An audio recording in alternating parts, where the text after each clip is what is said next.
प्राचीन सड़क के निष्पादकों का सफाया कर दिया गया था और ऋषि सम्राट लीग ने वास्तव में स्वर्ग के नीचे सब कुछ शासन किया था। छोटू के भाई यांग यूनच्योंग और यांग हुआलोंग इतने मजबूत थे कि वे आसानी से चीज़ों पर नज़र रख सकते थे, और जब तक वे ऋषि सम्राट ग्रैंड मैजिक की खेती करना जारी रखते थे तब तक उनकी खेती के आधार में लगातार सुधार होता रहेगा। दूसरे शब्दों में, छोटू किसी भी चीज़ के बारे में चिंता किए बिना चीज़ों को अपनी देखभाल में छोड़ सकता है। इसके अलावा छोटू ने ब्रह्मा को चेतना के समुद्र में ईश्वरीय स्वर्गारोहण के अपने कुछ अनुभवों को व्यक्त करने के लिए कहा था, यह सुनिश्चित करते हुए कि उनके भाई नश्वर दुनिया में किसी और की तुलना में तेजी से प्रगति करेंगे। इस बिंदु पर छोटू ने रोल लेना शुरू कर दिया, सभी मध्य भयानक विशेषज्ञों को बुला लिया जिन्हें वो अपने साथ भगवान की दुनिया में ले जाने की योजना बना रहा था।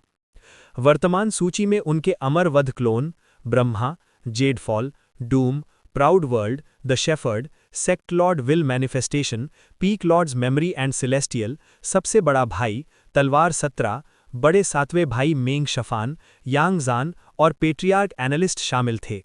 वे केवल एक ही थे, आखिरकार कोई और मध्य भयानक स्तर तक नहीं पहुंच पाया था। उसके पास कुछ मध्य भयानक कठपुतलियां थीं, लेकिन उन्हें अपने साथ ले जाने का इरादा नहीं था।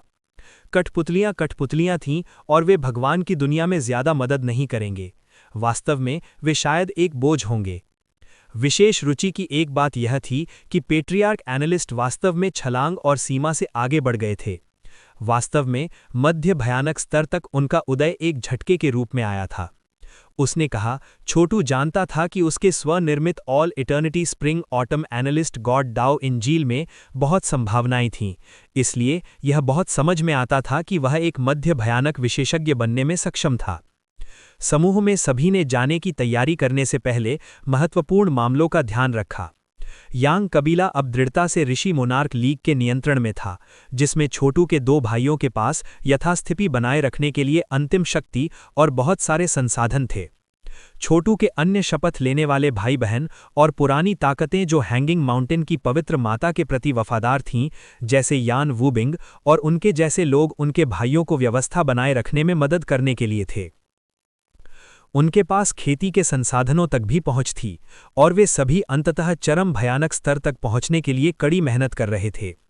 छोटू पर भाग्य का एक विशाल प्रवाह आ गया था, लेकिन उसने पहले ही इसे विभाजित कर दिया था और इसे अपने विभिन्न रिश्तेदारों और शपथ लेने वाले भाई बहनों को भेज दिया था। देवताओं के लिए प्राचीन सड़क पर चलने का समय आ गया था।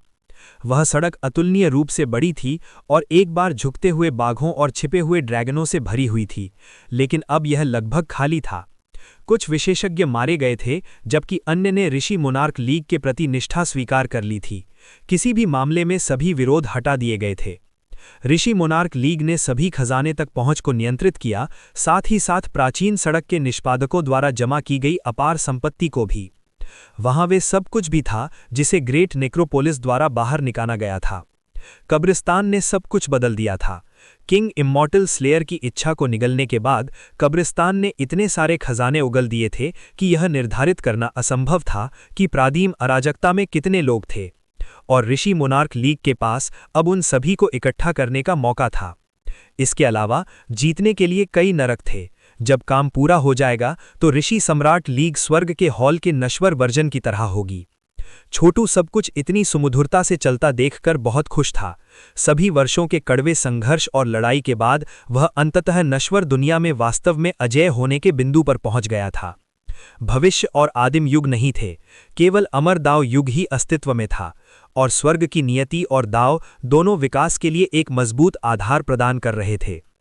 अपनी यात्रा का ध्यान रखना, तीसरे भाई यांग यूनचोंग और यांग हुआलोंग ने अलविदा कहा जब छोटू ने 1 दर्जन से अधिक शीर्ष विशेषज्ञों के अपने समूह को देवताओं के लिए प्राचीन सड़क की गहराई में ले गए। आखिरकार उन्होंने उस मार्ग को देखा जो इसके अंत में था। गॉड लीजन सील पर दृढ़ नियंत्रण रखते हुए छोटू ने अपना हाथ लहराया और अपने लोगों के चारों ओर एक विशाल बुलबुला बुलाया। ब्रह्मा ने कहा, यह देवताओं के लिए प्राचीन मार्ग का अंत है, भगवान की दुनिया का रास्ता। एक बार जब हम कदम रखते हैं तो सब कुछ गति में बदल जाएगा, क्योंकि हम अंतरिक्ष और समय के माध्यम से देखभाल करते हैं। जब हम पहुंचेंगे तो हम खुद को भगवान की दुनिया में एक यादृच्छिक स्थान पर पाएंगे। आमतौर पर कहें तो हम अलग हो जाएंगे, लेकिन यह देखते हुए कि आपके पास गॉड लीजन सील और हेल क्रशिंग गॉड मैमथ की शक्ति है, मुझे नहीं लगता कि हमें इसके बारे में चिंता करने की आवश्यकता है। हमारी आत्माओं को जोड़ें और हम सभी को हेल क्रशिंग गॉड मैमथ की शक्ति प्रदान करें। यह हमें एकीकृत करेगा और यह सुनिश्चित करेगा कि हम अलग न हों। सबसे अच्छा परिणाम यह होगा कि हमें किसी दूरस्थ पर्वत श्रृंखला में ले जाया जाए, जहां हम शिविर लगा सकें और मजबूत होने पर काम कर सकें।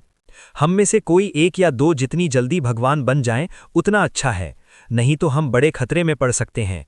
भगवान की दुनिया में लड़ाई नश्वर दुनिया की किसी भी चीज की तुलना में कहीं अधिक तीव्र और घातक है।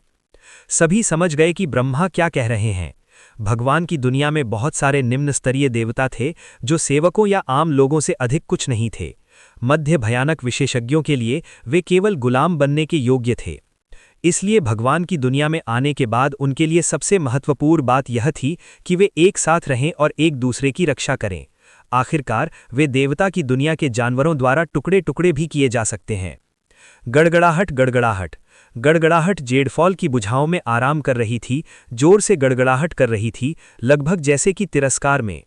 उसी समय उसकी आंखों में प्रत्याशा की चमक लग रही थी, जैसे कि उसका विश्वास था कि यह ईश्वर की दुनिया में है। God legion seal, soul integration. Chhotu ने उंगलियां लहराईं और उपस्थित सभी लोगों के माथे पर एक सीलिंग लगा दी। पास्ट में कुछ लोगों ने दोस्त के रूप में शुरुआत की थी, कुछ दुश्मन थे, लेकिन अंत में वे सभी छोटू के विश्वसनीय और वफादार सहयोगियों के मुख्य समूह के रूप में समाप्त हुए। वे सभी जानते थे कि भगवान की दुनिया वास्तव में अंतिम मंजिल थी, और हर कोई यह देखने के लिए अत्यंत उत्साहित था कि यह कैसा था। वे बाढ़ के एक समूह की तरह थे जो समुद्र में तैरने के लिए खुजली कर रहे थे। चलिए चलते हैं। छोटू ने नश्वर दुनिया और उसमें मौजूद हर चीज पर एक आखिरी नजर डाली। वह अब नश्वर दुनिया में अजेय था, जिसका अर्थ था कि भगवान की दुनिया ही एकमात्र जगह थी जहां वो आगे बढ़ सकता था। सनसनाहट। नश्वर दुनिया से मुंह मोड़ते हुए वह देवता की दुनिया की ओर जाने वाले मार्ग में डूब गया। गड़गड़ाहट। उन्होंने सभी की रक्षा करने और उन्हें एक साथ रखने के लिए परफेक्ट गॉड आर्ट को सीमा तक पहुंचा दिया। हालांकि जैसे ही उन्होंने सुरंग से गोली मारी, वे गहरे से हिल गए, इस हद तक कि उन्हें लगा कि उनकी आत्माओं को खींचा जा रहा है। वास्तव में उनकी वास्तविक ऊर्जा अस्थिर हो रही है और अनियंत्रित रूप से उनसे दूर भाग रही है। बकवास, चरवाहा ने चिल्लाया। मेरी वास्तविक ऊर्जा खत्म हो रही है। अगर यह जारी रहा तो मैं मर जाऊंगा। अपनी नवजात दीवत्व को स्थिर करें, ब्रह्मा ने कहा। अपनी आत्मा और ऊर्जा को छिपाएं, सुनिश्चित करें कि आत्मा में किसी भी उतार चढ़ाव को बाहर न निकलने दें। आप देवता की दुनिया के मार्ग के पहले बैप्टिज्म का अनुभव कर रहे हैं। देवता की दुनिया की शक्ति आपके माध्यम से बह रही है, और यदि आप इसे बनाए नहीं रख सकते हैं तो आप जादुई कानूनों से पिघल जाएंगे। चरवाहा ने अनुपालन किया। स्वयं को स्थिर और शांत रखने के लिए वह सब कुछ कर रहा था जो वह कर सकता था। फिर उसने सुरंग में आसपास की बिजली के उतार चढ़ाव को देखा और हैरान रह गया। यदि यह छोटू की उपस्थिति और उसकी सुरक्षा के लिए नहीं होता तो चरवाहा जानता था कि वह पहले ही मारा जा चुका होता और केवल महत्वपूर्ण ऊर्जा के अलावा और कुछ नहीं बन जाता। वह अमर दाव युग का एक शीर्ष विशेषज्ञ था और सभी मॉन्स्टर डेविल्स का नेता था, लेकिन देवता की दुनिया में वह एक चींटी भी हो सकता था। इसी बीच छोटू ने अपने चारों ओर के जादुई कानूनों के भारीपन को महसूस किया और जानता था कि वे थे जो पास्ट में उन्होंने जिनका सामना किया था, चाहे वह वज्राय माया देवी का गुफा मंदिर हो या प्राचीन सड़क के निष्पादकों का मुख्यालय हो। केवल अब वह वास्तव में ईश्वरीय दुनिया की असीम शक्ति का अनुभव कर रहा था। अजीब मानसिक शक्तियों ने उस पर हर तरफ से हमला किया और उस पर पुनर्जन्म की विनाशकारी ताकतों और अनंत क्लेशों से बमबारी की। उसकी गॉड लीजन सील फीकी धमक रही थी, जिससे क्षेत्र प्रकाशित हो रहा था। अपने चारों ओर की जंगली शक्तियों की तुलना में वह एक विशाल सुनामी में संघर्ष कर रही एक छोटी मछली की तरह था, जो कोई महत्वपूर्ण गतिविधि करने में असमर्थ था। नश्वर दुनिया में उसकी ओर से एकमात्र विचार उसकी चारों ओर की दुनिया को बदल सकता था, लेकिन यहाँ नहीं। वास्तव में सुरक्षित रहना ही अपने आप में एक उपलब्धि थी। अचानक बिजली प्रवाह की क्रूरता बढ़ गई, जिससे ऐसा लग रहा था जैसे वे देवता की हवा के तूफान में हों। वास्तव में हवा ने उनकी सुरक्षा को छेद दिया और उनकी आत्माओं को इस तरह खींचा जैसे कि वह उन्हें अलग करने के लिए दृढ़ हो। ध्यान रखें, ब्रह्मा ने कहा, यह हमारी आत्माओं को अलग करने की कोशिश कर रहा है। भगवान की दुनिया के जादुई कानून हमें अलग रखना चाहते हैं और हमें भगवान की दुनिया में विभिन्न स्थानों पर भेजना चाहते हैं। छोटू को अपनी आत्मा का नियंत्रण दें, उसे कार्यभार संभालने दें। हर कोई यह जानता था कि यह बहुत खतरनाक स्थिति थी। आखिरकार यदि वे भगवान की दुनिया में अलग हो गए तो उनके लिए अपने दम पर जीवित रहना और उससे भी कठिन होगा संभव था। छोटू ने hell crushing god mammoth, unspotted body, perfect god art, 36 मुखों की ऊर्जा कला और अंत में अपने ऋषि सम्राट ग्रैंड मैजिक की एक तकनीक का आह्वान किया जिसे बैनर ऑफ मोनार्क कहा जाता है।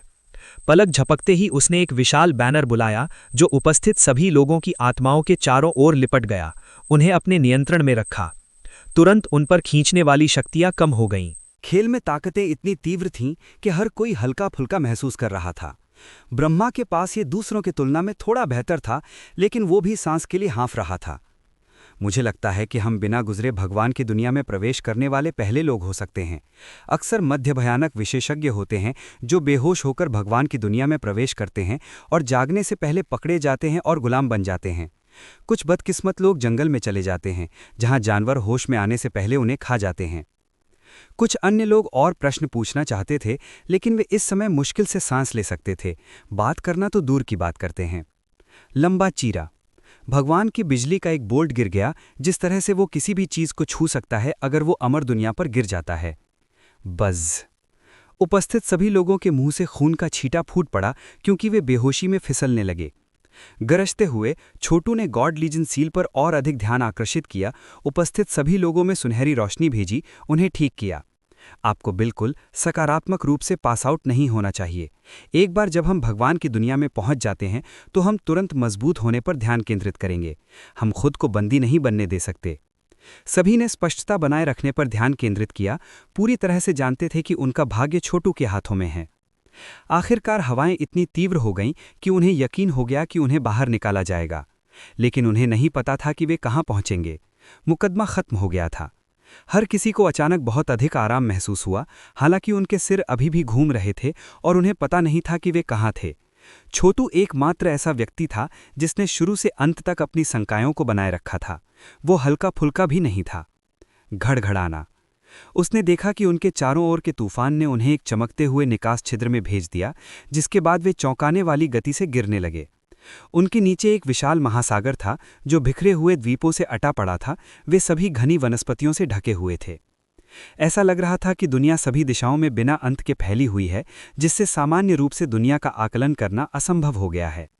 छोटू ने खुद को स्थिर करने और हवा में तैरने या कम से कम नीचे की ओर सड़कने की उम्मीद में अपनी असली ऊर्जा को जल्दी से प्रसारित किया। अफसोस की बात है कि वो पूरी तरह से विफल रहे। अपनी वास्तविक ऊर्जा को प्रसारित करने से लगभग कुछ भी नहीं हुआ, जिससे उसे लगभग वैसा ही महसूस हुआ जैसा उसने रिच हरे भरे महाद्वीप की यान हेवन में किया था, इससे पहले कि वो ऊर्जा विस्फोट के 5वें चरण में पहुंच जाए। पटख देना। वो जमीन से टकराया और उसे लड़खड़ाते हुए भेज दिया गया। शुक्र है कि वो चट्टान के बजाय रेत पर उतरा था, अन्यथा उसका सिर अंदर घुस गया होता। वो पहले से ही महसूस कर सकता था कि उसकी असली ऊर्जा लगभग पूरी तरह से नियंत्रण से बाहर हो गई थी। इसी बीच अन्य चीखें और दर्द की चीखें सुनी जा सकती थीं, क्योंकि उसके साथी उसके चारों ओर उतरे। एकमात्र अपवाद जेट फॉल था, जिसकी बाहों में गड़गड़ाहट थी, जिससे वो एक बुलबुले में सुरक्षित रूप से उतर सकती थी। रेत में जोर से पटकने के बावजूद ब्रह्मा के चेहरे पर जंगली खुशी का भाव देखा जा सकता था। अपनी सांस पकड़ने के बाद उसने अपनी असली ऊर्जा को प्रसारित किया, चारों ओर देखा और फिर हंसने लगा। ये भगवान की दुनिया है। हम वास्तव में यहाँ भगवान की दुनिया में हैं। मैं वापस आ गया हूँ। अचानक वो खांसी के दौरे से टूट गया, फिर जारी रखा। बिल्कुल भी बुरा नहीं है। हम भाग्यशाली रहे। हम वास्तव में चट्टान के बजाय रेत पर उतरे। अगर हम चट्टान से टकराते तो हम पहले ही मर चुके होते। ये खतरनाक है, छोटू ने रेत पर बैठते हुए कहा। आप उम्मीद करेंगे कि नश्वर दुनिया से यहाँ आए अधिकतर लोग मर जाएंगे। लोग कैसे जीवित रहते हैं? अपने पैरों पर संघर्ष करते हुए उसने चारों ओर समुद्र पर लहरों को देखा।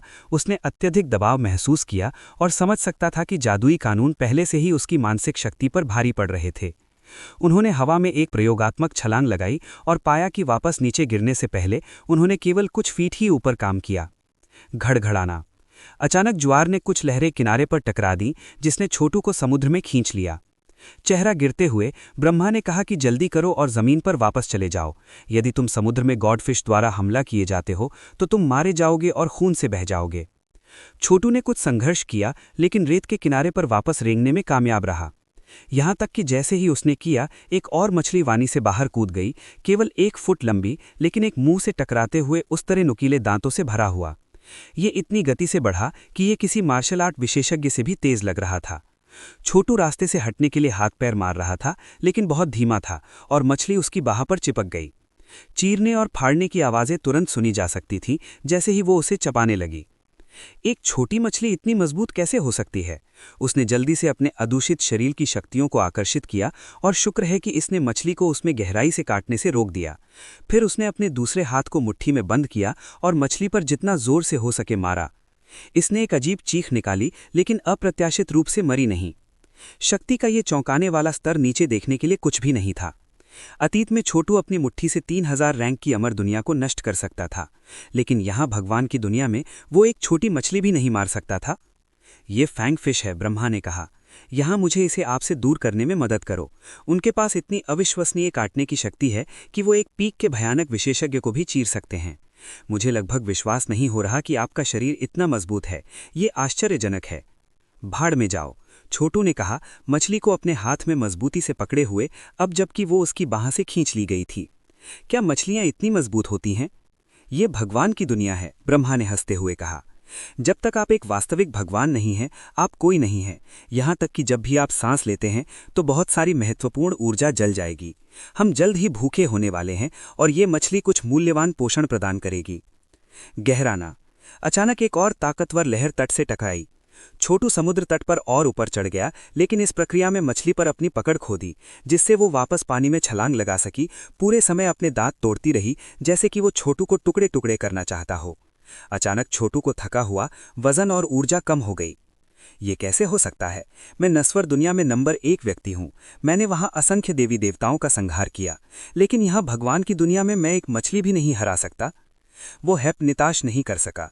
समुद्र तट पर खड़े बाकी सभी लोगों ने समान रूप से वजन महसूस किया। उनके चेहरे पीले पड़ गए, क्योंकि वे सोच रहे थे कि क्या वे जीवित भी रह पाएंगे। वह कोई साधारण मछली नहीं थी, बल्कि एक भयंकर नुकीली मछली थी।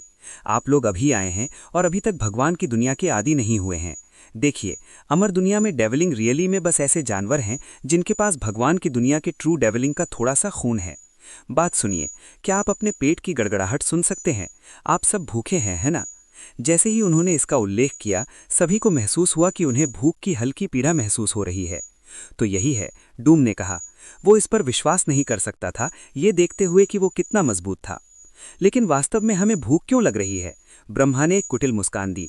क्योंकि आपका चयापचय अमर दुनिया की तुलना में यहाँ अनगिनत गुना तेजी से काम करता है। हर बार जब आप यहाँ महत्वपूर्ण ऊर्जा में सांस लेते हैं तो आपका शरीर इसे तोड़ने के लिए मजबूर हो जाता है, जिससे निश्चित रूप से आपके अंदर जीवन या मृत्यु की लड़ाई होती है।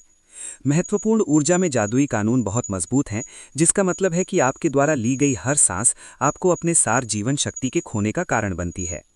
क्या होगा अगर हम सिर्फ सांस लेना बंद कर दें? प्राउड वर्ल्ड ने कहा।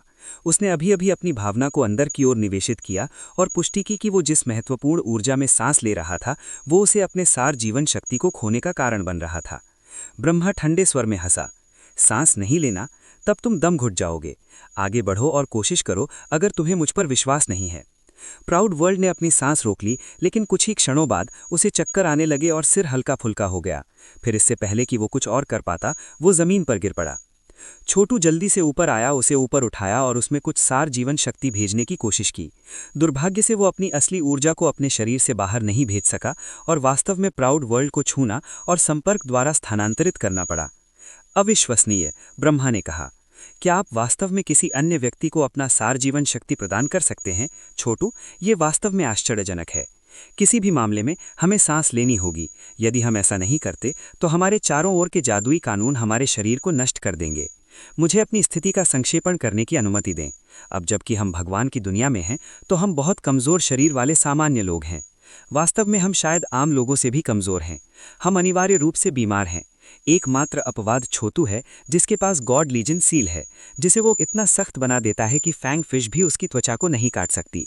यहाँ तक कि स्थानीय लोगों को भी वास्तव में खून बहता है अगर उन्हें फैंग फिश द्वारा काटा जाता है। तो अब हम क्या करें? यांगजान ने कहा, शांत स्वर में। हम कैसे जीवित रहेंगे अगर हम इतने कमज़ोर हैं? दांत और नाखून से लड़कर। शुक्र है हम समुद्र के बीच में एक निर्जन द्वीप पर समाप्त हो गए, और ऐसा लगता है कि यहाँ कोई जानवर भी नहीं है। अगर हम आबादी वाले इलाके में रह गए होते तो हमें तुरंत बंदी बना लिया जाता। हमारे इतने कमज़ोर होने का एक कारण ये है कि हम भगवान की दुनिया के जादुई नियमों के अभ्यस्त नहीं हैं। एक बार जब हम उनके अभ्यस्त हो जाएंगे और थोड़ी साधना का अभ्यास कर लेंगे तो हम ठीक हो जाएंगे। इसमें केवल कुछ दिन लगने चाहिए। वैसे अगर हम ईश्वरीय स्वर्गारोहण तक नहीं पहुंचते हैं तो हमारा जीवन काल बहुत सीमित हो जाएगा। मैं छोटू के बारे में निश्चित नहीं हूं, लेकिन आप में से बाकी लोगों के लिए मैं कहूंगा कि आप केवल 100 साल तक टिके रहेंगे, इससे पहले कि आप सिकुड़ जाएं और मर जाएं। हम समझते हैं, प्राउड वर्ल्ड ने कहा। वो और अन्य सभी भी ऐसा ही महसूस करते थे। आखिरकार भगवान की दुनिया में रहने की तुलना में नश्वर दुनिया में अरबों साल तक जीने का क्या मतलब था। भगवान की दुनिया अंतिम गंतव्य थी और 100 साल के लिए एक बहुत समय था अपने तरीके को विकसित करने के लिए, ताकत के लिए। डर से टिमटिमाती हुई अभिव्यक्ति ने कहा, अब मुझे आखिरकार एहसास हुआ कि जब तक आप भयानक स्तर के बीच में ना हो तब तक आप भगवान की दुनिया में क्यों नहीं जा सकते। शुरुआती भयानक स्तर में कोई शायद तुरंत मर जाएगा। ब्रह्मा ने सिर हिलाया। बिल्कुल, शुरुआती भयानक किसान यहां सांस भी नहीं ले सकते थे। मैं एक वास्तविक भगवान हूं और अतीत में बहुत मजबूत था, लेकिन अब मुझे भी कठिनाई हो रही है। उसने कहा, अब मेरे पास ठीक होने का मौका है और मैं रास्ते में आप सभी को सब कुछ समझाना सुनिश्चित करूंगा। चलो, हमें कुछ खाना ढूंढना होगा। मैं अपने साथ कुछ भगवान की गोलियां लाया हूं। क्या आपको लगता है कि वे प्रभावी होंगी? वो उन्हें बाहर निकालने के लिए अपने बागे में पहुंचा, फिर अपने हाथ को सदमे में देखा जब उसके पास थोड़ा सा पाउडर था। ब्रह्मा ने उत्तर दिया, वे ऐसा नहीं करेंगे। इस तरह की चीजें यहां रास्ते में नष्ट हो जाती हैं। आपका गॉड लीजन सील ठीक होना चाहिए, लेकिन किसी भी अन्य जादुई तखाने या भगवान की वस्तुओं को नश्वर दुनिया की आभा से बहुत दूषित किया गया होगा। असंख्य विश्व मुनार्क चार्ट और सभ्यता के क्रूजर जैसे विशेष आइटम ठीक होने चाहिए। लेकिन मुझे लगता है कि आप पाएंगे कि आप वास्तव में अभी सभ्यता के क्रूजर में नहीं जा सकते। ऐसा करने से पहले आपको भगवान बनने तक इंतजार करना होगा। अमर हत्या करने वाले क्लोन ने क्रूजर का एक तश्तरी के आकार का टुकड़ा निकाला, लेकिन उसके साथ कुछ नहीं कर सका। ये स्पष्ट रूप से उनकी यात्रा के दौरान बदल गया था और उसका उपयोग करना अस्थायी रूप से असंभव था। स्पष्ट रूप से कोई तरीका नहीं था कि वे दीव्य स्थिति निर्धारण प्रणाली का उपयोग कर सकें। उड़ान भरने के लिए क्रूजर का उपयोग करना तो दूर की बात है। उल्टा छोटू को यकीन था कि जादुई नियमों का अत्यधिक दबाव उनकी खेती को और भी अधिक फायदेमंद बना देगा। इसके अलावा उसके पास एक बेहतर प्रारंभिक बिंदु था, ये देखते हुए कि उसके पास गॉड लीजन सील थी। अभी हाथ में पहला काम उसके आसपास के जादुई नियमों की आदत डालना था। सुप्रशिक्षित छोटू समुद्र तट पर उथले पानी में नंगे पैर तैर रहा था जब एक भयंकर फैंगफिश उसे काटने के लिए उछल पड़ी। हालांकि उसने जल्दी से अपना हाथ मुट्ठी में बांध लिया और अपनी कुछ शीर्ष मुट्ठी तकनीकों का उपयोग करते हुए उसे सिर पर जितना जोर से हो सकता था मारा। उसका प्रहार सच लगा और फैंगफिश बेहोश हो गई। इसी बीच अधिक फैंगफिश उस पर करीब आ रही थी। ऐसा लग रहा था कि पूरा एक स्कूल। बेहोश मछली को पकड़कर वो पानी से बाहर भागा और किनारे पर चला गया। कुछ बड़ी फैंगफिश विशाल मगरमच्छों की तरह रेत पर उसके पीछे छटपटा रही थी। शुक्र है वे बहुत लंबे समय तक पानी से बाहर नहीं रह सकती और जल्दी से पीछे हट गईं। गोंग छोटू ने मछली को पास की एक चट्टान पर कई बार मारा जब तक कि वो मर नहीं गई। साथ ही साथ उसकी शक्तिशाली जीवन शक्ति पर आश्चर्य देखा। आपको इसे काटने के लिए अपनी शक्ति का उपयोग करना होगा छोटू। हमारे पास अब कोई हथियार या उपकरण नहीं है, यहाँ तक कि चाकू भी नहीं है। हमें इसे कच्चा खाना होगा। कम से कम हम इसके मांस से सर्वकृष्टता ऊर्जा को अवशोषित कर सकते हैं। हमारे इतने कमजोर होने का एक कारण यह है कि हमारे अंदर केवल हमारी सच्ची ऊर्जा है, लेकिन कोई दिव्य शक्ति नहीं है। लेकिन फैंगफिश इस जगह के मूल निवासी हैं। उनका उपभोग करें तो हम अपनी सच्ची ऊर्जा को दिव्य शक्ति में बदल सकते हैं और अंत में फिर से मजबूत होना शुरू कर सकते हैं। आम लोगों की तुलना में हमें एक बड़ा फायदा है जो पहली बार भगवान की दुनिया में आते हैं। आखिरकार आपके पास गॉड लीजन सील है। छोटू ने जल्दी से ऐसा ही किया। फैंगफिश को सभी के उपभोग के लिए छोटे छोटे टुकड़ों में काट दिया। जैसे ही उन्होंने फैंगफिश का मांस खाया, उन्होंने महसूस किया कि उनकी सर्वकृष्टता ऊर्जा धड़क रही है और उनके भीतर की कमजोरी धीरे धीरे दूर हो रही है। कितना दयनीय, कयामत ने आह भरी।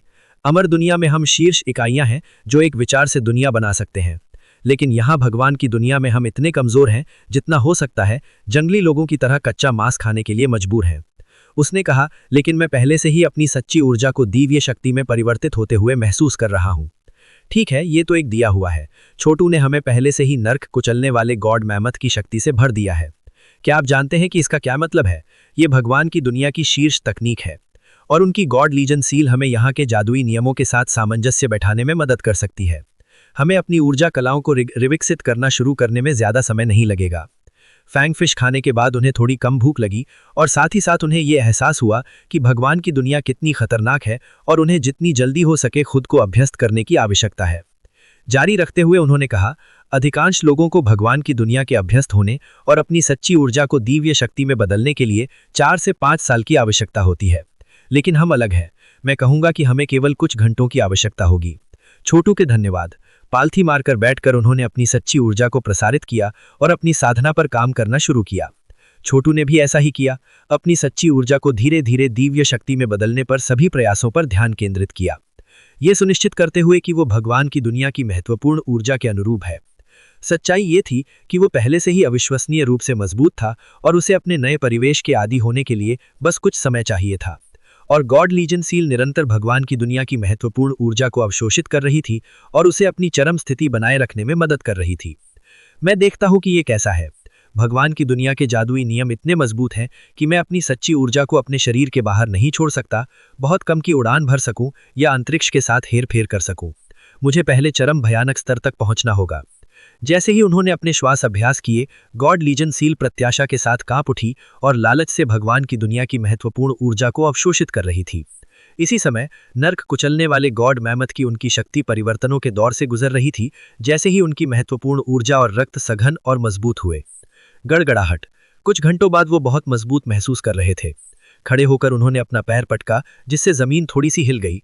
फिर उन्होंने एक प्रयोगात्मक मुट्ठी हड़ताल शुरू की, जिससे एक सीटी की आवाज सुनाई दी।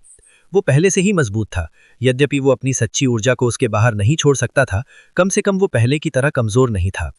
एक एक करके बाकी सभी ने अपनी आंखें खोली और खड़े हो गए, पहले से ही थोड़ा और सहज महसूस कर रहे थे।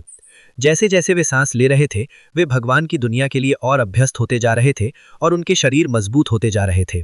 कम से कम अब वे बिना हाफे थोड़ा घूम सकते थे। वाह, ब्रह्मा ने कहा, आप पहले से ही प्रगति कर रहे हैं।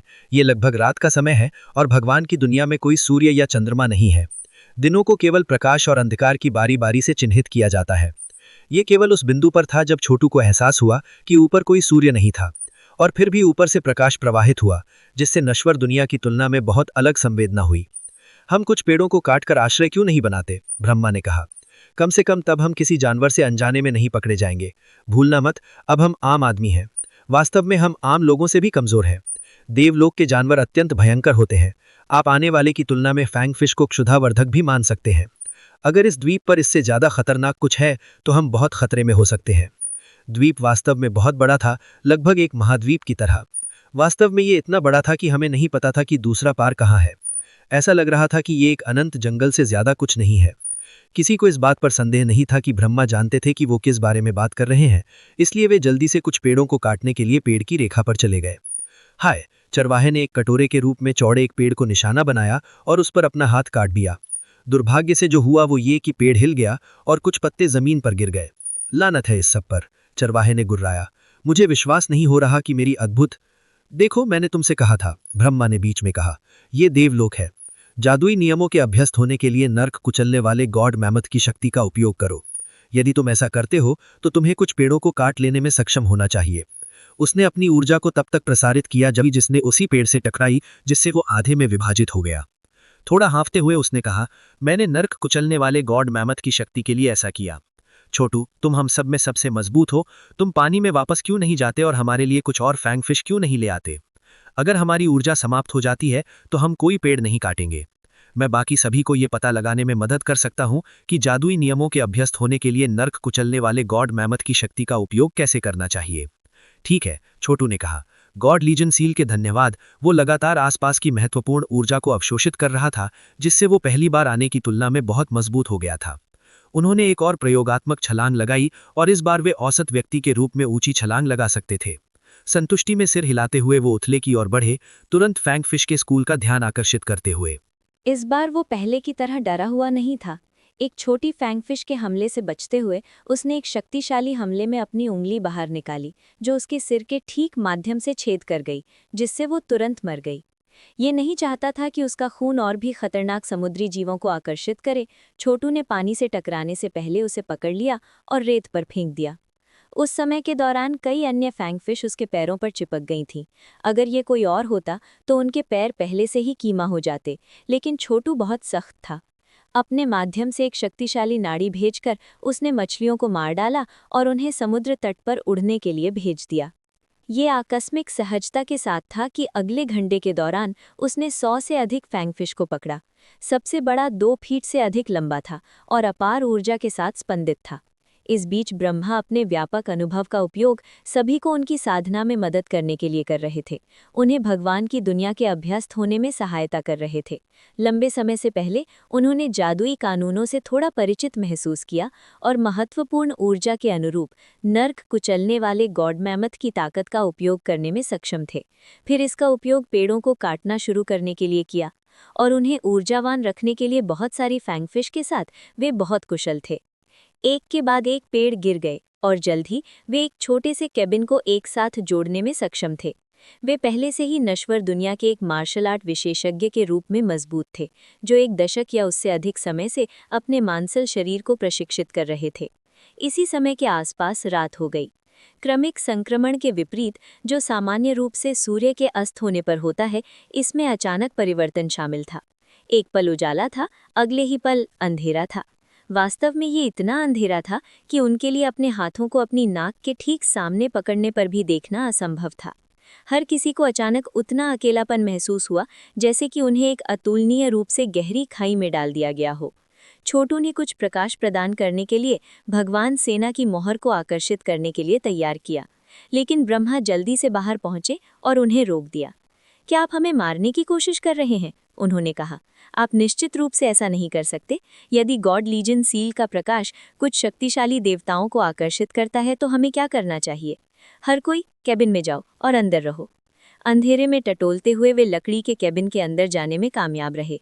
ऐसे लोगों के लिए अमर दुनिया में दिन और रात के बीच लगभग कोई अंतर नहीं था। वे अपने विचारों से पूरी दुनिया को भी बहा सकते थे, लेकिन यहाँ भगवान की दुनिया में वे अपनी दिव्य भावना का उपयोग करने में भी सक्षम नहीं थे।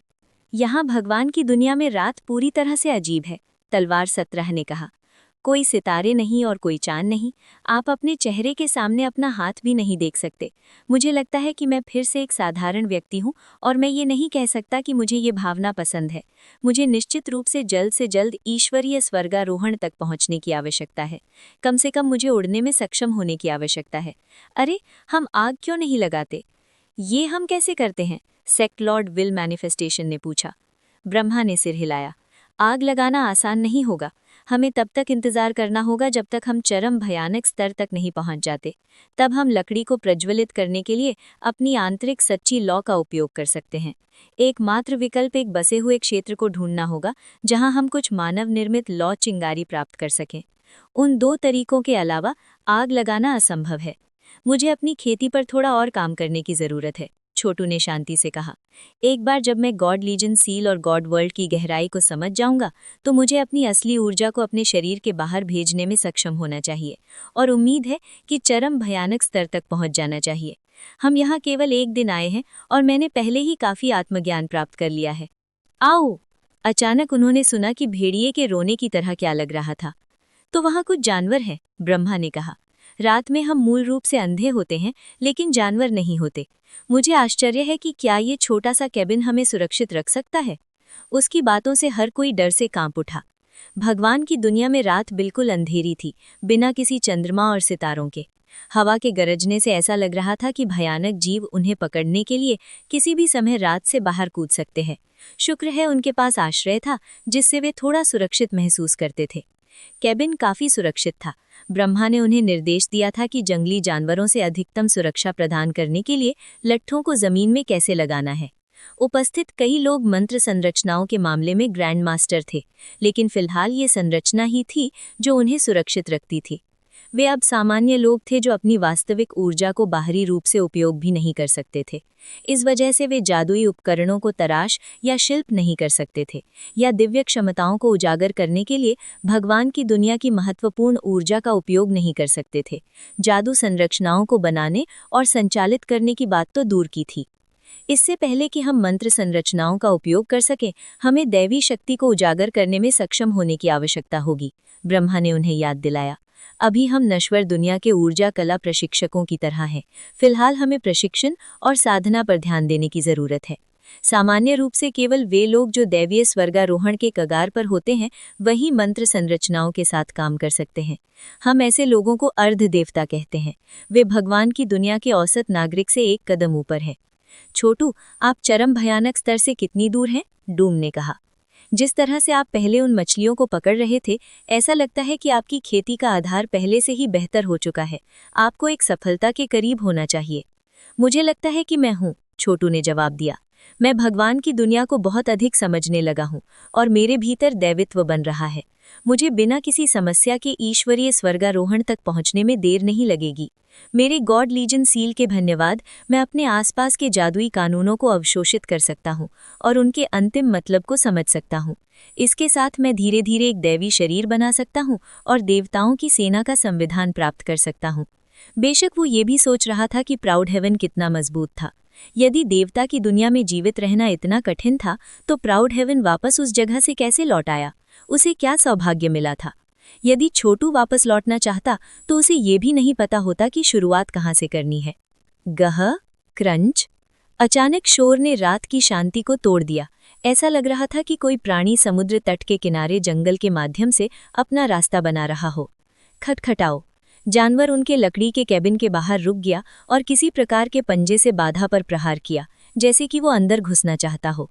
हर कोई शौक में कूद पड़ा और लड़ाई शुरू करने के लिए बाहर भागने ही वाले थे कि ब्रह्मा ने उन्हें याद दिलाया, ये रात के समय बहुत खतरनाक है। आप कुछ भी नहीं देख सकते, जिसका मतलब है कि आप जंगली जीवों के लिए आसान निशाना है। चिंता मत करो, ये अंदर नहीं जा सकता, बस इसका इंतजार करो। और खरोचने की आवाज़ें थीं और हर कोई एक साथ करीब आ गया। अगर ये प्राणी किसी तरह अंदर ब्रेक कर गया तो लड़ने के लिए। कुछ निबलिंग आवाज़ें सुनी जा सकती थी। फिर सन्नाटा लौट आया जब प्राणी ने स्पष्टतः अंदर जाने की कोशिश करना छोड़ दिया। सबने राहत की सांस ली। अचानक यांगजान ने जम्हाई ली और ज़मीन पर लेट गए जैसे कि सो रहे हों। ये बहुत अजीब है। इससे पहले कि मैं ऊर्जा का मास्टर होता, मैंने सोना छोड़ दिया। अब मैं यहाँ हूँ, एक मध्य भयानक विशेषज्ञ, और मैं सोने जा रहा हूँ। यदि आप थके हुए हैं तो सो जाओ, ब्रह्मा ने कहा। अपनी ऊर्जा बहाल करो। ये एक और कारण है कि मैंने इस संरचना को बनाने का सुझाव दिया। जब आप एक देवता हैं तो आप नींद के बिना कर सकते हैं, लेकिन इससे पहले आपको अपना आराम करना चाहिए। ये सुनकर यांगजान ने अपना सिर रखा और एक पल बाद सो रहे थे। इस समय तक छोटू के अलावा सभी थके हुए महसूस कर रहे थे। आखिरकार उसके पास गॉड लीजन सील थी। तुम सब सो जाओ, उसने कहा। मैं जागता रहूंगा, मुझे आराम की ज़रूरत नहीं है।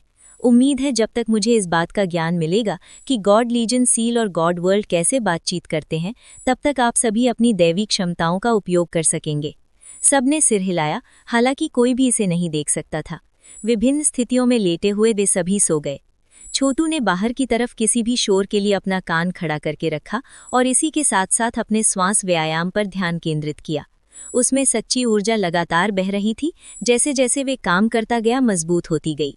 गॉड लीजन सील भी सांस ले रही थी और जब भी वे अपनी सच्ची ऊर्जा प्रसारित करता था, सील भगवान के कुछ जादुई कानूनों को अवशोषित कर लेता था। उनका उपयोग अपनी सच्ची ऊर्जा को दैवी शक्ति में बदलने में करता था और विस्तार में अपने गॉड शरीर के निर्माण में मदद करता था। ब्रह्मा अभी तक सो नहीं पाए थे। छोटू, एक बार जब आप भयानक स्तर पर पहुंच जाएंगे तो आप अपने शरीर से दैवी शक्ति को बाहर भेजने और दैवी क्षमताओं का उपयोग करने में सक्षम होंगे। ये बहुत मददगार होगा। मुझे समझ में आ रहा है कि ये वास्तव में एक आइलैंड नहीं बल्कि एक महाद्वीप है। आप भगवान की दुनिया के बारे में बहुत कुछ जानते हैं। क्या आपको पता है कि हम कहाँ हैं? भगवान की दुनिया बहुत बड़ी है, ब्रह्मा ने उत्तर दिया। इतनी बड़ी कि सॉवरेन देवता भी इसके हर एक वर्ग इंच को नहीं जानते थे। तो मुझे कैसे पता हो सकता है कि हम कहाँ हैं? ये कहा जा सकता है कि मुझे पूरा यकीन है कि इस महाद्वीप पर समुद्री डाकुओं का नियंत्रण है। यदि हम उनसे टकराते हैं तो हम बड़ी मुसीबत में पड़ सकते हैं। समुद्री डाकू? छोटू ने भगवान की दुनिया में समुद्री डाकुओं के विचार पर हंसने से पीछे हटने में असमर्थ रहा। हाँ, समुद्री डाकू। वे अत्यंत दुष्ट पात्र हैं जो बिल्कुल आम नहीं हैं, लेकिन इसी के साथ दैवीय स्वर्गारोहण तक नहीं पहुंच सकते। वे बहुत मजबूत हैं, वास्तविक देवताओं के बाद दूसरे स्थान पर हैं। वास्तव में कुछ अर्ध देवता भी हैं, इसलिए दैवी क्षमताओं का उपयोग करने के बिना हम निश्चित रूप से उनसे लड़ने की स्थिति में नहीं हैं। ब्रह्मा ने आह भरी। आह, हमें वास्तव में दैवीय स्वर्गारोहण तक पहुंचने की आवश्यकता है। आकस्मिक अचानक उन्होंने अंधेरे में एक चीख पुकार सुनी, फिर एक दुर्घटनाग्रस्त आवाज। उनके चारों ओर का केबिन कांप उठा और उन्होंने सुना कि लकड़ी के टूटने की आवाज आ रही थी। त्वचा रेंगते हुए छोटू अपने पैरों पर कूद गया। किसी कारण से वो निश्चित था कि अब केबिन की लकड़ी की दीवार में एक छेद था, और हालांकि वो कुछ भी नहीं देख सकता था, उसे यकीन था कि एक बहुत ही अजीब हाथ अंदर पहुंच रहा था, जो उसके एक साथी को पकड़ने की कोशिश कर रहा था। अपने सिर को हिलाते हुए और बहुत ध्यान से सुनते हुए उसने फिर हथेली पर प्रहार किया। ये शुद्ध मार्शल आर्ट था, जो उसके शारीरिक शरीर की शक्ति द्वारा समर्थित था, और ये उस अजीब हाथ पर लक्षित था। एक चिल्लाहट सुनाई दी, क्योंकि उसने एक प्यारे पंजे और तेज पंजे के साथ संपर्क बनाया। प्रभाव से उसकी बांह फट गई, लेकिन साथ ही उसने टूटी हुई हड्डी की दरार सुनी। फिर हाथ का मालिक रात में भाग गया। वो क्या था? छोटू ने पूछा। उसका दिल डर से धड़क रहा था। ये हमारे केबिन में घुस गया। ये भगवान की दुनिया की लकड़ी है, जिसे हम केवल नर्क कुचलने वाले गॉड मैमथ की ताकत से ही तोड़ सकते हैं। इसकी सांस लेने की आवाज के आधार पर मैं कहूंगा कि ये एक भूत चेहरे वाला बंदर था। वे फैंगफिश से भी बदतर हैं। हमें निश्चित रूप से सावधान रहने की जरूरत है, क्योंकि वो इतने मजबूत हैं कि केवल चरम भयानक विशेषज्ञ ही उनसे निपट सकते हैं। उसने ये कहा, एक बार जब ये फिर से दिन हो जाएगा तो हमें चिंता करने की आवश्यकता नहीं होगी। आहें भरते हुए ब्रह्मा लेट गए और सो गए। इस बीच छोटू पूरी रात जागता रहा। आखिरकार रात बीत गई और दिन आ गया। कोई भोर नहीं थी, ये बस अंधेरे से प्रकाश की ओर चला गया, लगभग तुरंत। आखिरकार दिन आ गया है। कितनी खराब रात है। हर कोई यही सोच रहा था। अपनी झोपड़ी से बाहर निकलते हुए उन्होंने विभिन्न स्थानों पर फर और खून के टुकड़े देखे। जाहिर है, अगर वे रात के दौरान खुले में होते तो परिणाम विचार करने के लिए बहुत भयानक होते। हर किसी को अधिक लकड़ी काटने का काम मिलता है, ब्रह्मा ने कहा। हमें अपने केबिन को मजबूत करने की और दिन के दौरान जो कुछ भी हम कर सकते हैं उसे पूरा करने की जरूरत है। हर कोई कल छोटू द्वारा पकड़ी गई मछलियों में से एक लेता है और खा जाता है। नाश्ते में उन्होंने कच्ची मछली खाई। कुछ मछलियों को भरने में समय लगा, जिसके बाद वे काम पर लग गए। उनके पास अभी भी कोई उपकरण नहीं था, इसीलिए उन्हें लकड़ी काटने के लिए अपने हाथों और पैरों की कच्ची शक्ति का उपयोग करने के लिए मजबूर होना पड़ा। अधिकांश काम छोटू और ब्रह्मा ने किया। कुछ पेड़ इतने विशाल थे कि छोटू भी उन्हें नर्क कुचलने वाले गॉड मैमथ की ताकत से नहीं काट सकता था। अधिक से अधिक वो उन पर कुछ खरोच के निशान छोड़ सकता था, लेकिन जैसे जैसे वो काम करता रहा और उसकी वास्तविक ऊर्जा तेजी से प्रवाहित होती रही, उसकी बांह अंततः सुनहरी रोशनी से चमक उठी। उस समय वो कुछ बड़े पेड़ों को काटने में सक्षम था। इस प्रकार दिन बीत गया। उनके केबिन के साथ एक दिन पहले की तुलना में बहुत मजबूत हो गया। उन्होंने सब कुछ कसने के लिए लताओं का इस्तेमाल किया, और पिछली रात की दर्दनाक घटनाओं के धन्यवाद उन्होंने प्रत्येक दीवार पर लकड़ी की 3 परतें रखने के लिए कड़ी मेहनत की। रात हो गई और इस बार उन्होंने केबिन में थोड़ा और आसानी से आराम किया। आखिरकार निशाचर जानवर बाहर आ गए। कुछ ने केबिन के चारों ओर नाक घुमाई और कुछ ने अंदर घुसने की भी कोशिश की, लेकिन वे सभी असफल रहे। और भी रातें बीत गईं। वे अब 3 दिनों के लिए भगवान की दुनिया में थे। उनके दिन लकड़ी काटने, मछली पकड़ने और अपने केबिन पर काम करने में बीतते थे। उनकी रातें सोने में बीती थीं। ब्रह्मा ने उन्हें जादुई नियमों के अभ्यस्त होने में भी समय बिताया। धीरे धीरे लेकिन निश्चित रूप से हर कोई अपनी सच्ची ऊर्जा को दैवीय शक्ति में बदल रहा था, जिससे उन्हें अपनी ऊर्जा कला को आगे बढ़ाने और अपने मानसिक स्केलों को सुधारने में मदद मिली। दुर्भाग्य से वे सभी अभी भी चरम भयानक स्तर से बहुत दूर थे, लेकिन कम से कम वे सभी मरणशील दुनिया के मार्शल आर्ट विशेषज्ञों की तरह आ रहे थे। अब तक लकड़ी काटना और मछली पकड़ना बहुत मुश्किल नहीं था। उनका केबिन बड़ा हो गया और तीसरे दिन छोटू एक बड़े अजगर को मारने में कामयाब रहा। ये 1 हाथ जितना मोटा था और पूरी तरह से 9 मीटर लंबा था, और चरवाहे पर तीर की तरह खुद को लॉन्च कर चुका था। शुक्र है छोटू तेज था। उसे रोकते हुए हथेली से उसके सिर पर मारा। ब्रह्मा ने जानवर को एक काले वीड माउंटेन अजगर के रूप में पहचाना, जो इतना विषैना था कि ये देवता के स्तर के नीचे किसी को भी मार सकता था। हर कोई आश्चर्यचकित था कि एक सांप इतना मजबूत कैसे हो सकता है, और सोच रहा था कि अगर ऐसी कोई चीज मरणशील दुनिया में भाग गई तो क्या होगा। अपने हाथ को ब्लेड की तरह उपयोग करते हुए छोटू ने सांप की खाल उतारी और उसके पित्ताशय को बाहर निकाला। नरम होने के बजाय, जैसा कि उम्मीद की जा सकती है, ये हीरे की तरह कठोर था। ये वास्तविक दैवीयता थी, सिवाय इसके कि वे इस प्रकार के उपयोग करते थे उससे पूरी तरह अलग था कि ये भौतिक था। ये देखते हुए कि वे अब कुछ दिनों के लिए भगवान की दुनिया में थे, वे सभी अपनी सच्ची ऊर्जा को दैवीय शक्ति में बदल रहे थे, और उन सभी के पास वास्तविक दैवीयता थी। वास्तविक दैवीयता हमारे मानसिक स्केल को बढ़ाने में बहुत उपयोगी होगी, ब्रह्मा ने कहा। हम खाने के लिए उस पित्ताशय को सूप में उबाल सकते हैं। इसे सूप में उबालें। जेडफॉल ने कहा, हम आग नहीं लगा सकते, तो हमें इसे कैसे उबालना चाहिए? फिलहाल घड़घड़ाहट उसकी बाहों में सो रही थी। ऐसा प्रतीत हो रहा था कि वो अपने आसपास के किसी भी खतरे से बेपरवाह थी। अगर मैं गलत नहीं हूं तो जल्दी ही बारिश शुरू होने वाली है, और जब बिजली जंगल के पेड़ों से टकराएगी तो आग लग जाएगी। जाहिर है ब्रह्मा इस बात से बहुत परिचित थे कि देवता की दुनिया में मौसम कैसे काम करता है। गड़गड़ाहट। वास्तव में जैसे ही शब्द उसके मुंह से निकले, उन्होंने गड़गड़ाहट की गरज सुनी और फिर बिजली का एक बड़ा बोल्ट नीचे गिरा, जो पास के जंगल में जोरदार ताकत से टकराया। लगभग तुरंत ही वे प्रभाव के बिंदु से चिलचिलाती गर्म लपटें उठती हुई देख सकते थे। जल्दी करो, तूफान आ रहा है, ब्रह्मा ने कहा। जाओ, उस आग में से कुछ ले आओ। हमें आशा है कि हमारा केबिन बारिश का सामना कर सकता है। समुद्र से आने वाले तूफान अविश्वसनीय हो सकते हैं। पिछले कुछ दिनों में उन्होंने चट्टानों के साथ केबिन को मजबूत करने के बारे में सेट किया था, जिससे ये जानवरों के खिलाफ और भी मजबूत हो गया था। हालांकि ब्रह्मा ने उनसे केवल उस स्थान को मजबूत करने को कहा था, जो पहले अजीब लग रहा था, लेकिन अब पूरी तरह से समझ में आता था। ये देखते हुए कि यहाँ हर कोई जादू संरचनाओं से इतना परिचित था, तो ये तय था कि वे एक निर्धारित योजना के अनुसार संरचना का निर्माण करेंगे, और ये अच्छी तरह से सोचा गया था। अब तक ये उस समय की तुलना में बहुत अधिक सभ्य लग रहा था, जब ये सिर्फ लकड़ियां और लॉग थे। आकाश की ओर देखते हुए छोटू ने और बिजली गिरते हुए देखा, और साथ ही आने वाले तूफान से शक्तिशाली महत्वपूर्ण ऊर्जा के उतार चढ़ाव देख सकता था। काले बादल भी इकट्ठे हो रहे थे, जिससे उसे अभौष्य की भावना भर गई थी। सब लोग अंदर जाओ, मैं आग लेने जाऊंगा। वो जंगल में कूद गया, लगभग एक वानर की तरह एक पेड़ से दूसरे पेड़ पर उड़ता रहा, जब तक कि वो उस स्थान पर नहीं पहुंच गया जहां आग जल रही थी। लपट की तीव्रता के आधार पर छोटू बता सकता था कि ये आग मरणशील दुनिया की किसी भी चीज से कहीं अधिक विनाशकारी थी। एक तेलिए गिरी हुई शाखा को पकड़ा, उसने उसे आग में फंसाया, जिसके परिणाम स्वरूप फुसफुसाने और पॉपिंग की आवाज आई। फिर वो जल्दी से केबिन में वापस आ गया। यहां तक कि जैसे ही छोटू ने केबिन में प्रवेश किया, और दुर्घटनाओं की आवाजें आ रही थी क्योंकि बारिश बाहर जोर से गिर रही थी। अच्छा, आप वापस आ गए हैं, ब्रह्मा ने राहत की सांस ली। उसने कहा, उम्मीद है कि बारिश जल्दी ही बीत जाएगी, अन्यथा हम मुसीबत में पड़ सकते हैं। बारिश की दुर्घटना इतनी तेज थी कि ऐसा लग रहा था जैसे शीर्ष विशेषज्ञ उनके केबिन पर तलवार की ऊर्जा की धारा बहा रहे हों। वास्तव में ऐसा लग रहा था कि बारिश छत और दीवारों को तोड़ सकती है। ये कुछ नहीं है, तलवार सतराह ने कहा। ये सिर्फ बारिश है ना, इसमें डरने की क्या बात है? मरणशील दुनिया में मैं अपनी तलवार की तकनीकों का अभ्यास करने के लिए सबसे बड़े तूफानों की तलाश करता था। वास्तव में शायद मुझे बाहर जाना चाहिए और अभी कुछ अभ्यास करना चाहिए। मेरी तलवार की तकनीक को बेहतर करने के लिए देवता की दुनिया की प्राकृतिक ऊर्जा महान होनी चाहिए। इतना कहकर वो दरवाजे की ओर चला गया। रुको, छोटू ने उसका रास्ता रोका। तभी बारिश की एक बूंद छत के माध्यम से अपना रास्ता बनाने के लिए हुई और छोटू के हाथ पर गिरी। फुसफुसाने की आवाज सुनाई दी जैसे ही उसकी त्वचा घुलने लगी। बारिश इतनी क्षारक कैसे है?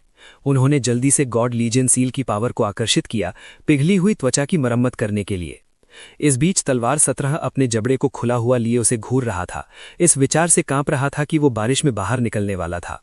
देवता की दुनिया में बारिश एक विनाश से कम नहीं है, ब्रह्मा ने कहा।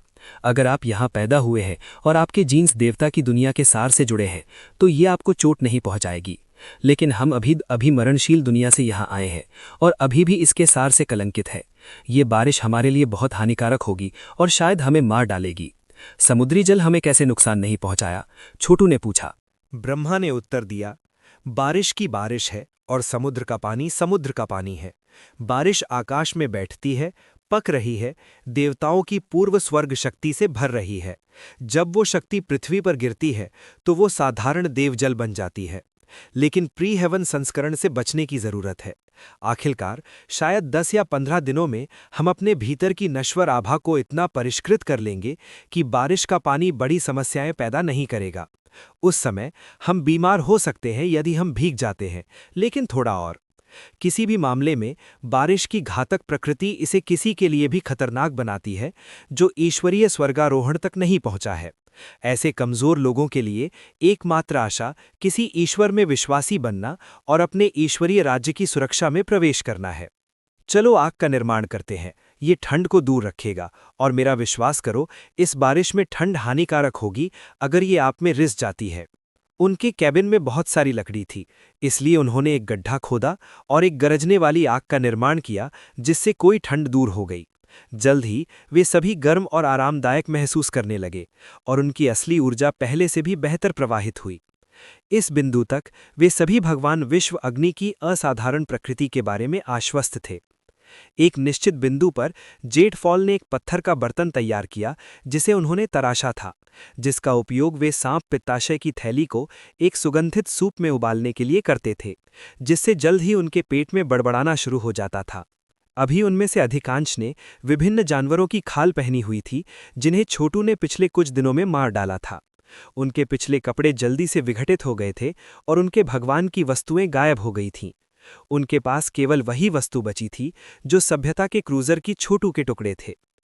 और विघटित कपड़ों के संदर्भ में एकमात्र अपवाद छोटू था, जो अपने भगवान सेना सील के लिए धन्यवाद अपने भगवान सेना युद्ध वस्त्र पहन सकता था।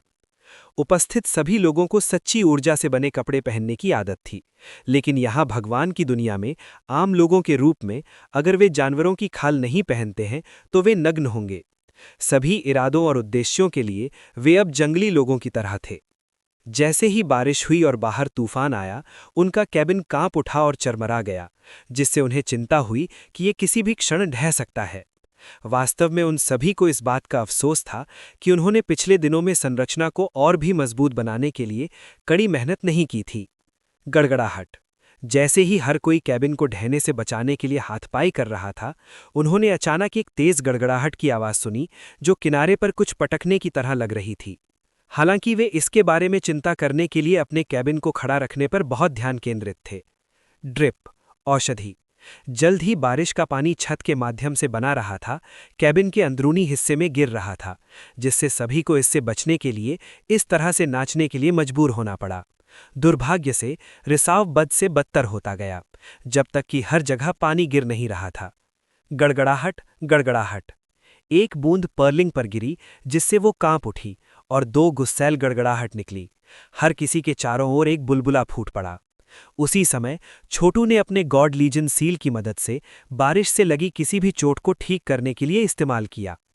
वे सुरक्षित थे। बारिश बिना रुके तब तक जारी रही जब तक कि अंततः उनका कैबिन ढह नहीं गया। समूह में हर कोई आश्चर्यचकित था, पूरी तरह से जानता था कि अगर ये गड़गड़ाहट के लिए नहीं होता तो वे गंभीर रूप से घायल हो जाते या संभवतः मारे भी जाते। शुक्र है बारिश की एक बूंद भी गड़गड़ाहट के बुलबुले से नहीं निकल सकी। चीखती हवाएं उनके चारों ओर मंडरा रही थीं, गिरते पानी के साथ मिलकर अराजकता का एक दृश्य बना रही थीं जो लगभग धुंधलेपन के अलावा और कुछ नहीं था। ऐसे अवसर भी थे जब हवा लकड़ी या चट्टान के टुकड़ों को ऊपर उठाती, जो फुटबॉल की बाहरी सतह पर टकराने से पहले उड़ जाती। अविश्वसनीय, ब्रह्मा ने कहा, गड़गड़ाहट को देखते हुए। इस देवता के पास इस तरह की कला कैसे हो सकती है? ये एक चमत्कार है। ये क्या है? मैंने जीवन में बहुत सी चीजें देखी हैं, लेकिन मैंने ऐसा कभी नहीं देखा। छोटू को इतना आश्चर्य नहीं था। इसके अलावा, हालांकि वो जानता था कि गड़गड़ाहट अद्भुत थी, नुकसान ये था कि इसे नियंत्रित करना संभव नहीं था। कभी कभी इसने अपनी अद्भुत शक्तियों का उपयोग किया और कभी कभी नहीं किया। घंटे के बाद घंटे बीत गए। आखिरकार बारिश रुक गई और आसमान साफ हो गया। उस समय बुलबुला गायब हो गया। ठोस जमीन पर उतरते हुए सभी ने चारों ओर देखा।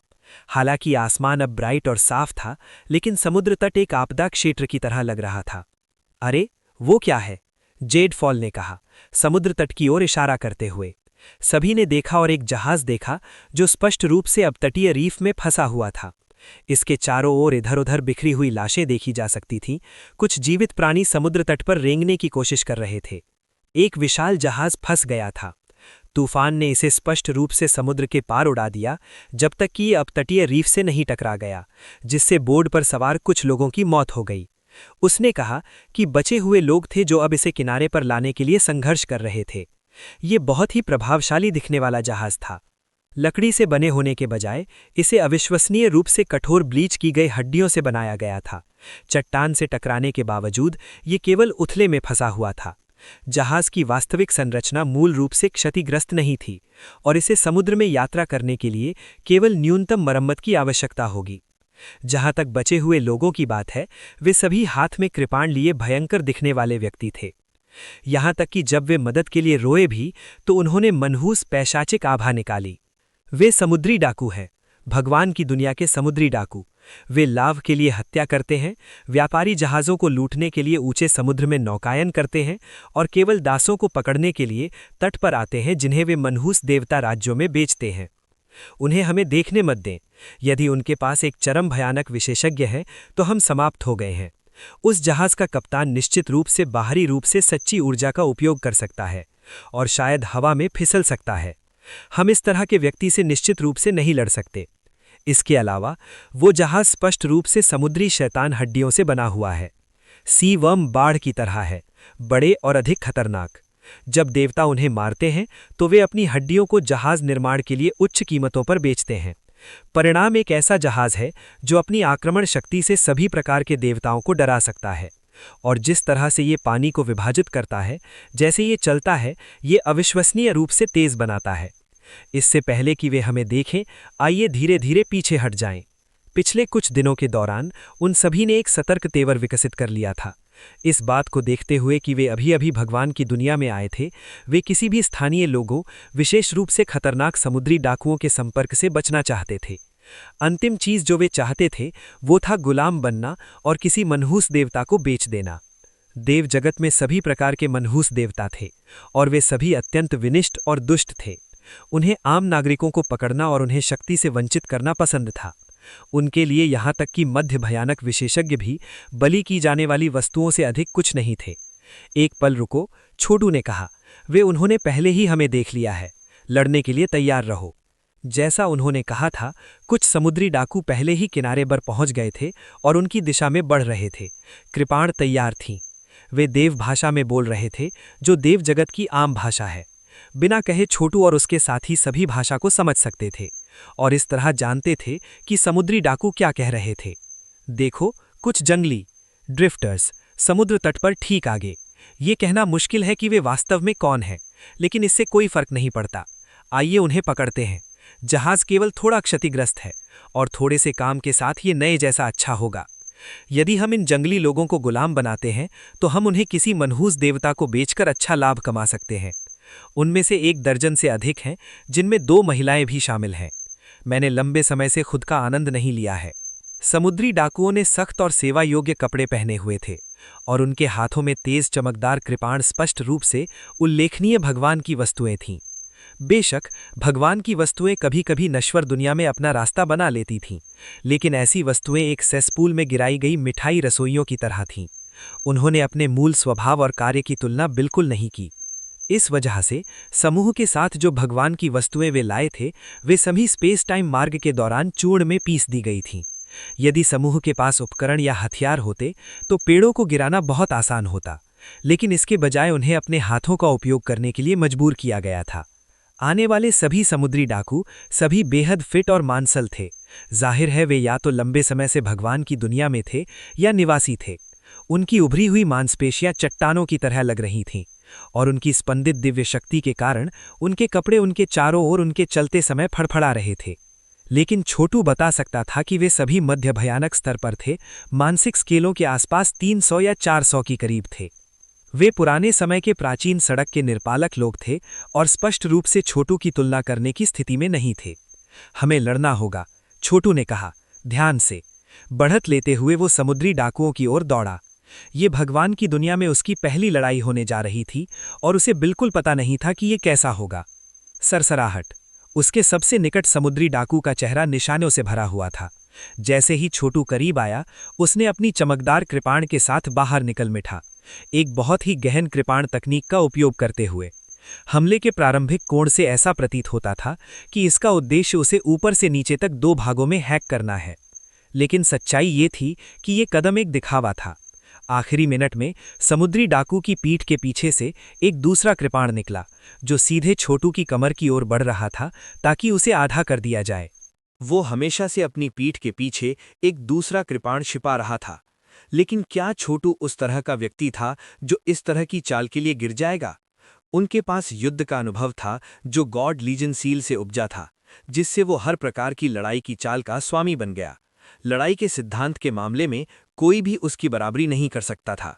वो चकाचौंध गति से मुड़ गया, उसका हाथ कृपाण की रोशनी में गोली मार रहा था और उस उद्घाटन के माध्यम से सही आदमी ने छोड़ दिया था। एक पैर लगाते हुए वो एक सांप की तरह आगे की ओर कूद गया जो एक पहाड़ की दरार में फिसल रहा था। उसका हाथ समुद्री डाकुओं के कपड़ों के माध्यम से काटता था और तुरंत उसकी छाती में छुरा घोंप देता था। आई! समुद्री डाकू चिल्लाया। उसकी ऊर्जा तुरंत उससे बाहर निकल गई। फिर वो पीछे की ओर गिर गया और जमीन पर गिर गया। उसकी छाती में एक छेद था। इस बीच छोटू उसके ऊपर खड़ा था। उसके हाथों में 2 कृपाण थे। वे लंबे और उस्तरा तेज थे, ब्लेड पर जटिल डिजाइन के साथ। जाहिर है वे डिजाइन जादुई संरचनाएं थीं, लेकिन दुर्भाग्य से छोटू बता सकता था कि वो ऐसी चीजों को तब तक सक्रिय नहीं कर पाएगा जब तक कि वो पीक टेरिफाइंग स्तर पर नहीं था। उसने कहा, ब्लेड की तीक्ष्णता किसी को मारने के लिए पर्याप्त से अधिक होगी। इसके साथ ही वो भेड़ों के झुंड के बीच बाघ की तरह समुद्री डाकुओं में घुस गया। हमला करते समय कृपाण की रोशनी चमक उठी, कृपाण का उपयोग करके हर प्रतिद्वंद्वी की कमजोरियों का फायदा उठाने के लिए। वो इनमें से किसी भी समुद्री डाकू से कहीं अधिक मजबूत था, जो भयानक स्तर के चरम पर था। उसका एकमात्र नुकसान ये था कि वो भगवान की दुनिया के जादुई नियमों के अभ्यस्त नहीं था और अपनी असली ऊर्जा को अपने शरीर के बाहर जारी नहीं कर सकता था। भगवान की दुनिया में औसत नागरिक मध्य भयानक स्तर में थे, जिसका मतलब था कि वे उड़ भी नहीं सकते थे और नश्वर दुनिया के आम लोगों की तरह उनका वध करना आसान था। यहाँ तक कि जंगली जानवर भी उन्हें खा सकते हैं। वास्तव में ब्रह्मा ने हाल ही में समझाया था कि उन्हें आमतौर पर प्लेबियन के रूप में जाना जाता था। जो लोग और भी अधिक थे, उदाहरण के लिए चरम के शिखर पर भयानक स्तर पर अपने साथियों पर हावी हो सकते थे और उन्हें गुलाम बनाने के लिए पर्याप्त मजबूत होंगे। ब्रह्मा ने ऐसे लोगों को निरंकुश कहा। फिर भी ऐसे लोग भी मामूली व्यक्ति थे। आखिरकार वे सच्चे शिखर की तुलना में कुछ भी नहीं थे। भयानक विशेषज्ञ, ऐसे लोग जो अपने शरीर के बाहर दैवीय शक्ति को छोड़ सकते थे, उन्हें अर्धदेवता कहा जाता था। और उनके बाद दैवत्व वाले वास्तविक देवता थे। छोटे देवता उस तरह के लोग थे जो भगवान की दुनिया के भीतर अपने स्वयं के राज्य पा सकते थे और उनके अनुयायियों की सेना होगी जिसमें प्लेबियन, निरंकुश और अर्धदेवता शामिल होंगे। देवता वास्तव में देवता की दुनिया में शक्तिशाली संस्थाएं थीं। ये सभी समुद्री डाकू निरंकुश थे और जहां तक छोटू और उसके साथियों का सवाल है, उनके अब तक के अनुभवों को देखते हुए उन्हें भी निरंकुश माना जा सकता है। इस प्रकार नजदीकी लड़ाई भड़क उठी। भम भम भम भम। समुद्री डाकुओं को तुरंत युद्ध के मैदान में वापस धकेल दिया गया, जिनमें से कईयों की मौत हो गई। छोटू और उसके लोग नश्वर दुनिया की फसल की क्रीम थे, जिनमें से अधिकांश के पास लाखों वर्षों का लड़ाई का अनुभव था। यद्यपि वे भगवान की दुनिया के सार से संयमित थे, लेकिन इससे उनके अनुभव पर कुछ भी असर नहीं पड़ा। वास्तव में जब लड़ाई की बात आती है तो उन्होंने निश्चित रूप से इन समुद्री डाकुओं की तुलना में अपने जीवन में बहुत कुछ अनुभव किया था। उनकी तुलना में समुद्री डाकू एक खेल खेलते बच्चों की तरह थे। आखिरकार भगवान की दुनिया में आम लोगों के लिए औसत जीवन काल मात्र 100 वर्ष था, और यद्यपि निरंकुश 200 से अधिक जीवित रहने की उम्मीद कर सकते थे, किसी के लिए 1000 वर्ष की आयु तक पहुंचना दुर्लभ था। ये केवल देवता ही थे जिन्हें मृत्युहीन माना जा सकता था। क्या किसी व्यक्ति के पास केवल कुछ दर्जन वर्षों की लड़ाई का अनुभव था? वास्तव में क्या वो किसी ऐसे व्यक्ति से मेल खा सकता है जो करोड़ों वर्षों से योद्धा रहा हो? और ये इस तथ्य का उल्लेख करने के लिए नहीं था कि गॉड लीजन सील के द्वारा उन्हें दिए गए अनुभव के कारण छोटू ने अब तक बाकी सबको पीछे छोड़ दिया था। सरसराहट। शेफर्ड नरक से मार्शल आर्ट का उपयोग कर रहा था, शानदार चालें चलाते हुए। जैसे ही वो मुड़ा और समुद्र तट पर मुड़ा, उसके हाथ धुंधले हो गए जैसे ही उसने 2 समुद्री डाकुओं को निहत्था कर दिया और उन पर अपने कृपाण घुमाए, जिससे प्रकाश की 2 धाराएं दोनों प्रतिद्वंद्वियों की गर्दन से गुजर गईं और समुद्री डाकू रेत पर गिर गए। देवता की दुनिया से खून, वो चिल्लाया, प्रसन्न होते हुए।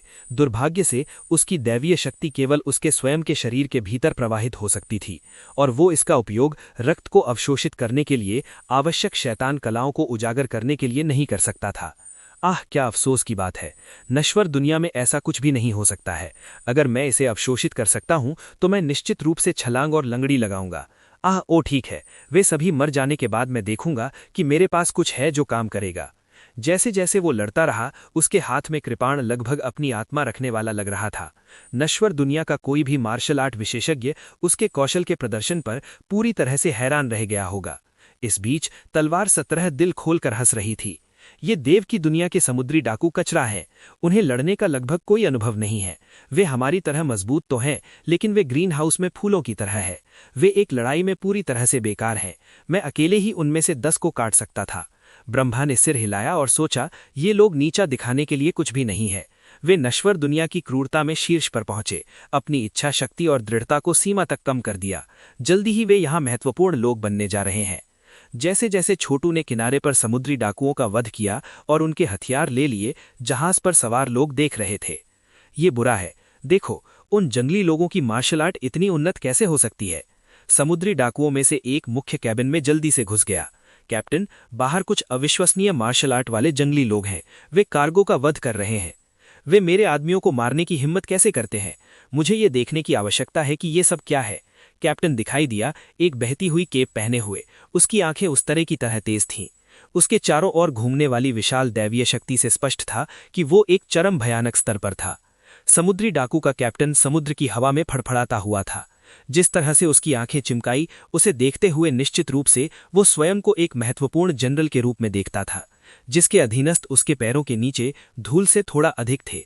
आखिरकार वो एक चरम भयानक स्तर का विशेषज्ञ था। वो भगवान की दुनिया की वास्तविक ऊर्जा को अपने शरीर के बाहर नियंत्रित कर सकता था, जिससे वो एक अर्धदेवता बन गया। देवता की दुनिया में रैंकिंग का पूरा मापदंड प्लेबियन से लेकर निरंकुश और अर्धदेवताओं से लेकर वास्तविक देवताओं, कम, सामान्य, महान, घाम, पूर्ण और परामर्श तक था। छोटे देवता सभी चरम भयानक स्तर के विशेषज्ञ थे, और इस समुद्री डाकू कैप्टन के लिए उसे बस इतना करना था कि वो पूरी तरह से अपना दैवत्व बना ले, तो वो दैवीय आरोहण तक पहुंच जाएगा। तब वो हवा को बुलाने और वर्षा बुलाने में सक्षम होगा। ये जंगली जानवर कहाँ से आए हैं? उसने पूछा। हमें नहीं पता, उनके माथातों ने कहा। जैसे ही हमारे आदमी तट पर पहुंचे, वे प्रकट हो गए। ऐसा लगता है कि वे कुछ समय से यहाँ रह रहे हैं। हम उन्हें एक मनहूस देवता को बेचने की सोच रहे थे, लेकिन फिर उन्होंने हमारे आदमियों का वध करना शुरू कर दिया। वे स्पष्ट रूप से बहुत मजबूत हैं, अत्यधिक प्रभावशाली शारीरिक शरीर के साथ। वे सामान्य प्लेबियन जंगली लोगों की तरह नहीं है। इसके अलावा उनके पास स्पष्ट रूप से व्यापक लड़ाई का अनुभव है। उनके पास कुछ अविश्वसनीय चालें हैं। कैप्टन बड़बड़ाया। वो एक कदम उठाने ही वाला था जब उसने महसूस किया कि छोटू और उसके लोग समुद्री डाकुओं को इतने अविश्वसनीय कौशल के साथ मार रहे हैं कि वे स्पष्ट रूप से अनगिनत लड़ाइयों के दिग्गज हैं। लोग जो शवों के पहाड़ों पर चढ़ गए हैं और खून के समुद्र में तैरकर अपने कौशल के वर्तमान स्तर तक पहुंचे हैं। समुद्री डाकू आम व्यक्ति की तुलना में लड़ाई के मामले में बहुत अधिक कुशल लड़ाके होते हैं, लेकिन इस विशेष लड़ाई में वे ऐसे लग रहे थे जैसे बच्चे लड़ाई खेल रहे हों। कैप्टन, उनमें से एक समुद्री डाकू ने कहा, इन लोगों को युद्ध में इतना प्रचुर अनुभव कैसे हो सकता है? ऐसा लगता है जैसे वे वहां क्रू के साथ खेल रहे हैं। उनमें से किसी को भी चोट नहीं आई है। हम सभी अच्छे लड़ाके हैं, लेकिन हम उनकी तुलना बिल्कुल नहीं कर सकते हैं। वे देवताओं की तरह अनुभवी लगते हैं। मुझे मत बताओ, केवल एक ही संभावना है। वे हमारी तरह मजबूत तो हैं, लेकिन उनके पास लड़ाई का अनुभव बहुत अधिक है। इसका मतलब यह है कि वे निचली दुनिया से ऊपर उठे होंगे। कैप्टन ने अपने आदमियों के बीच चर्चा सुनी और उसकी आंखें और भी भेदी हो गईं। फिर उसके भाव बदल गए, कुछ हद तक प्रसन्न होते हुए, जब उसने अपना सिर पीछे फेंककर हार्दिक हास्य बहाया। तुम सही कह रहे हो, मुझे याद दिलाने के लिए धन्यवाद।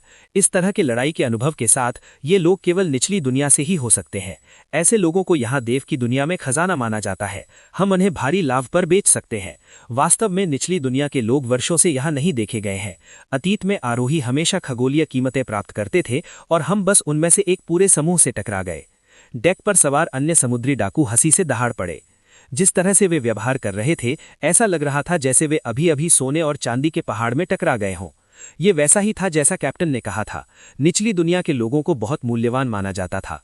वास्तव में अतीत में कुछ प्रभावशाली संस्थाएं थीं जो देव की दुनिया में उठीं और बहुत महत्वपूर्ण बन गईं। स्निक, छोटू ने अपना पैर जमीन पर पटका, जिससे दर्जनों गिराए गए कृपाण हवा में उड़ गए और पास के दर्जन भर समुद्री डाकुओं के संदूकों में जाकर गिरे, जिससे वे मर गए। उन 100 से अधिक समुद्री डाकुओं में से जिन्होंने उन पर आरोप लगाया था, वे सभी अब लाशें थीं। उस समय समुद्री डाकू जहाज के डेक से जयकार का एक दौर उठ गया। शुरुआत में छोटू उलझन में था।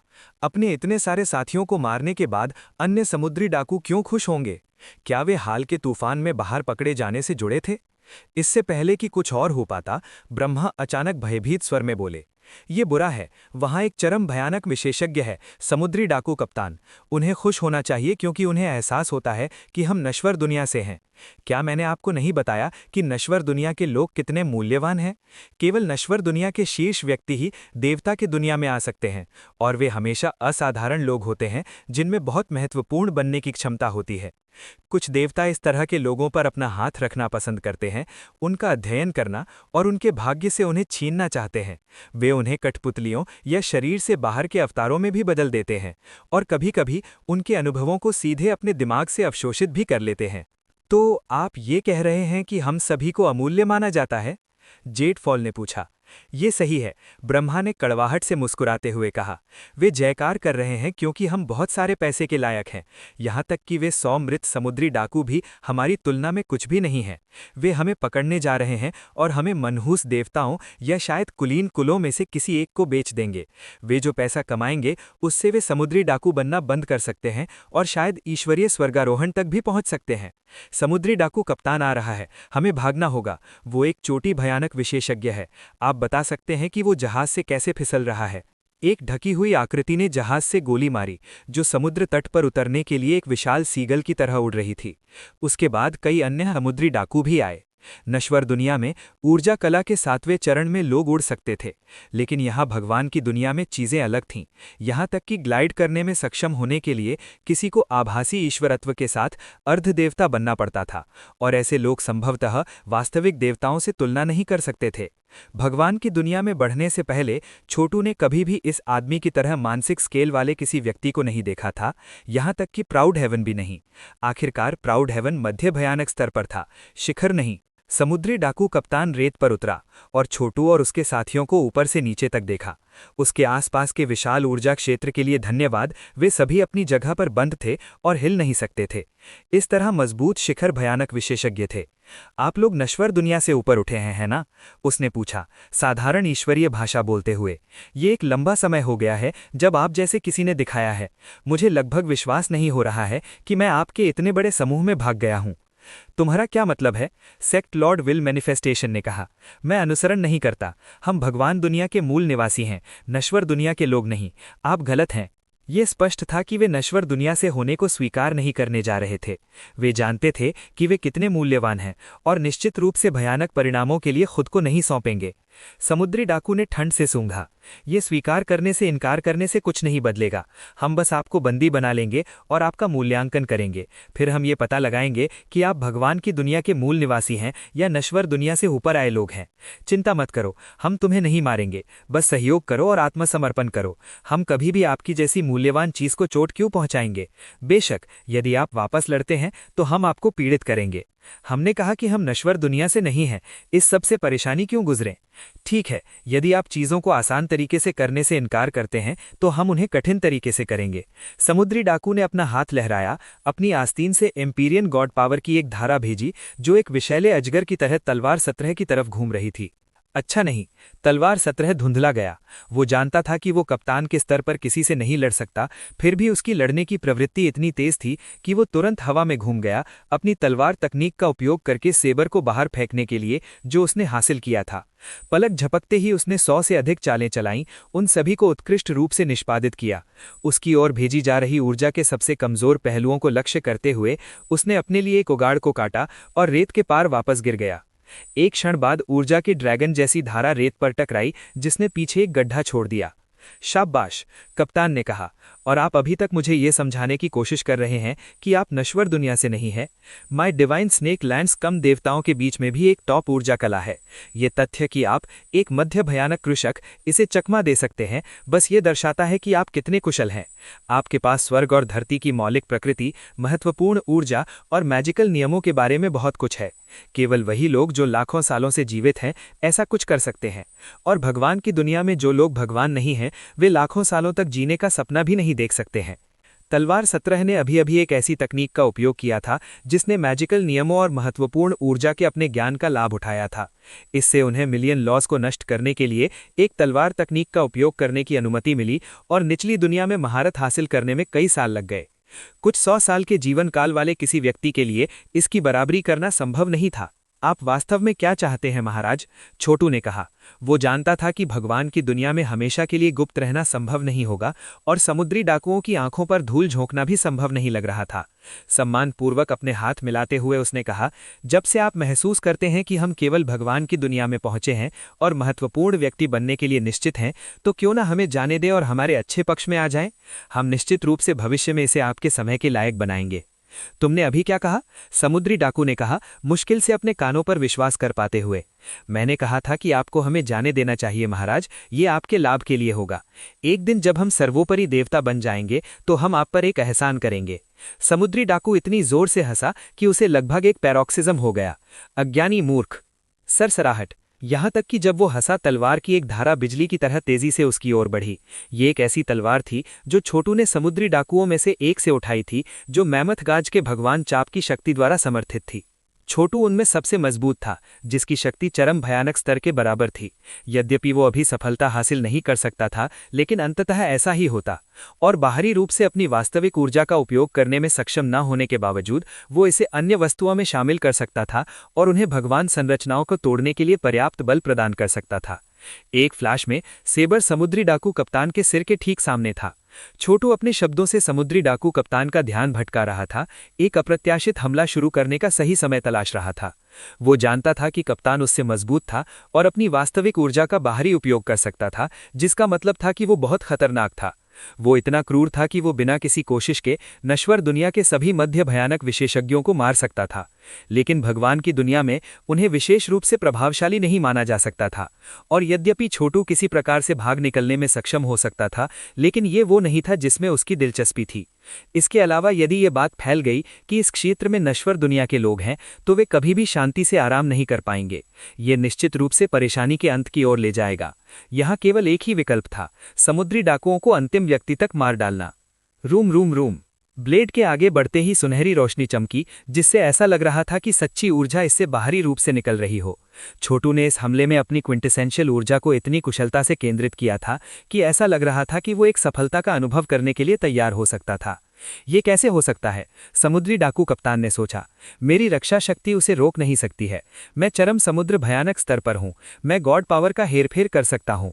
ऐसा कोई तरीका नहीं है कि एक मध्य भयानक कृषक मेरी सुरक्षा को तोड़ सके। उनका अविश्वास निरर्थक था। रेजर तेज ब्लेड ये स्पष्ट कर रहे थे कि तथ्य क्या है। समुद्री डाकू कप्तान पीछे की ओर झपटा रहा था, यहां तक कि प्रत्युत्तर देने में भी असमर्थ था। बहुत धीमे, छोटू चिल्लाया, आपके पास लड़ने के अनुभव की कमी है। बिना किसी हिचकिचाहट के उसने हमले को दबाया। वो जानता था कि वो एक चोटी भयानक विशेषज्ञ, एक अर्ध देवता से लड़ रहा था, और उसकी ओर से थोड़ी सी भी गलती उसके घायल होने या उससे भी बुरा होने पर खत्म होती। शुक्र है कि उस आदमी को दुख की बात है कि लड़ने का अनुभव की कमी थी, अन्यथा वो छोटू के लिए कभी भी मैच नहीं होता।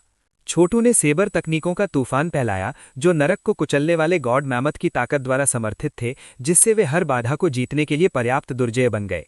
परिणाम स्वरूप समुद्री डाकू कप्तान को बॉक्स किया गया और वो हमले से बचने में असमर्थ था। हक्का बक्का कप्तान ने अपनी रक्षा के लिए अपनी ईश्वर शक्ति को उजागर किया, लेकिन इससे कोई फायदा नहीं हुआ। उसकी महत्वपूर्ण ऊर्जा क्रिस्टल फुलदान की तरह बिखर गई, जल्द ही कुछ नहीं में विलीन हो गई। विशाल राजा का बहता हुआ सिर काटना, छोटू चिल्लाया। जैसे जैसे उसकी सेबर आगे बढ़ रही थी, वैसे वैसे ही घातक चालों के उत्तराधिकार में इतनी शक्तिशाली थी कि सेबर स्पष्ट रूप से बल नहीं ले सकता था और दरार पड़ने लगी थी। लानत है, समुद्री डाकू चिल्लाया, जब उसे एहसास हुआ कि वो हमले से नहीं बच सकता। इसके बजाय उसने अपना बचाव करने के लिए अपना हाथ उठाया। फिर एक जोरदार आवाज सुनी जा सकती थी, जैसे ही उसका हाथ कट गया, जिससे वो दर्द से कांपने लगा।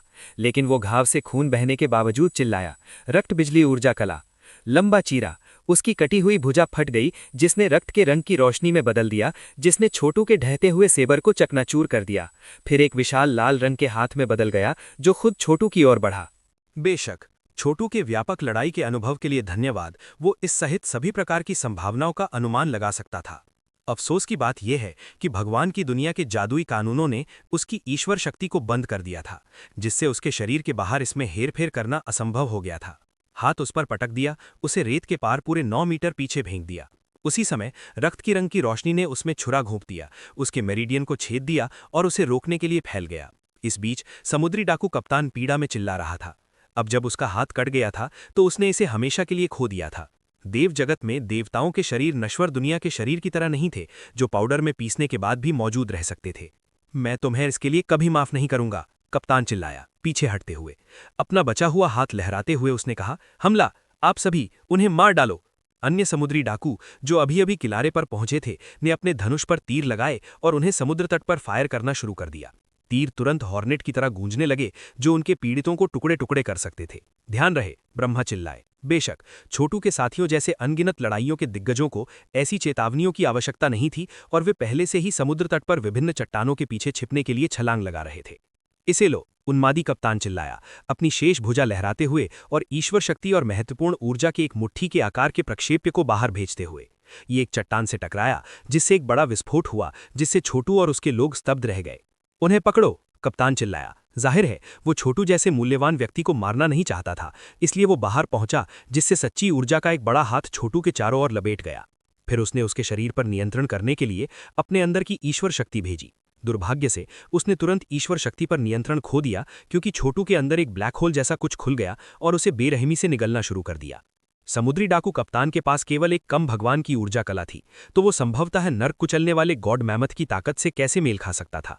अगर वो छोटू को घातक हमलों से पीटता तो वो जल्दी ही घायल हो जाता, लेकिन इसके बजाय वो उसे सच्ची ऊर्जा के साथ नियंत्रित करने की कोशिश कर रहा था, केवल उस ऊर्जा को उससे लेने के लिए। ये गॉड लीजन सील का परिणाम था, जिसमें सभी प्रकार की दैवीय शक्ति निर्मित थी। समुद्री डाकू ने ईश्वर शक्ति की एक बड़ी धारा उजागर की थी, इसलिए इस विकास ने पूर्ण सदमे की अभिव्यक्ति को उत्तेजित किया। उसने जल्दी से अपनी ईश्वर शक्ति को वापस लेने की कोशिश की, लेकिन उसके लिए बहुत देर हो चुकी थी। छोटू आगे बढ़ा, उस पर हाथ रखा और नरक कुचलने वाले गॉड मैमथ की ताकत को उसके अंदर भेज दिया। आई, कप्तान चिल्लाया। वो अभी अभी घायल हुआ था, फिर अचानक पाया कि उसकी ईश्वर शक्ति उससे दूर हो रही है, जिससे वो पूरी तरह से घबरा गया है। उनके पास लड़ने का बहुत अनुभव था, लेकिन जाहिर तौर पर नश्वर दुनिया के विशेषज्ञों की तुलना नहीं कर सकते थे, जो असंख्य घातक स्थितियों से बच गए थे।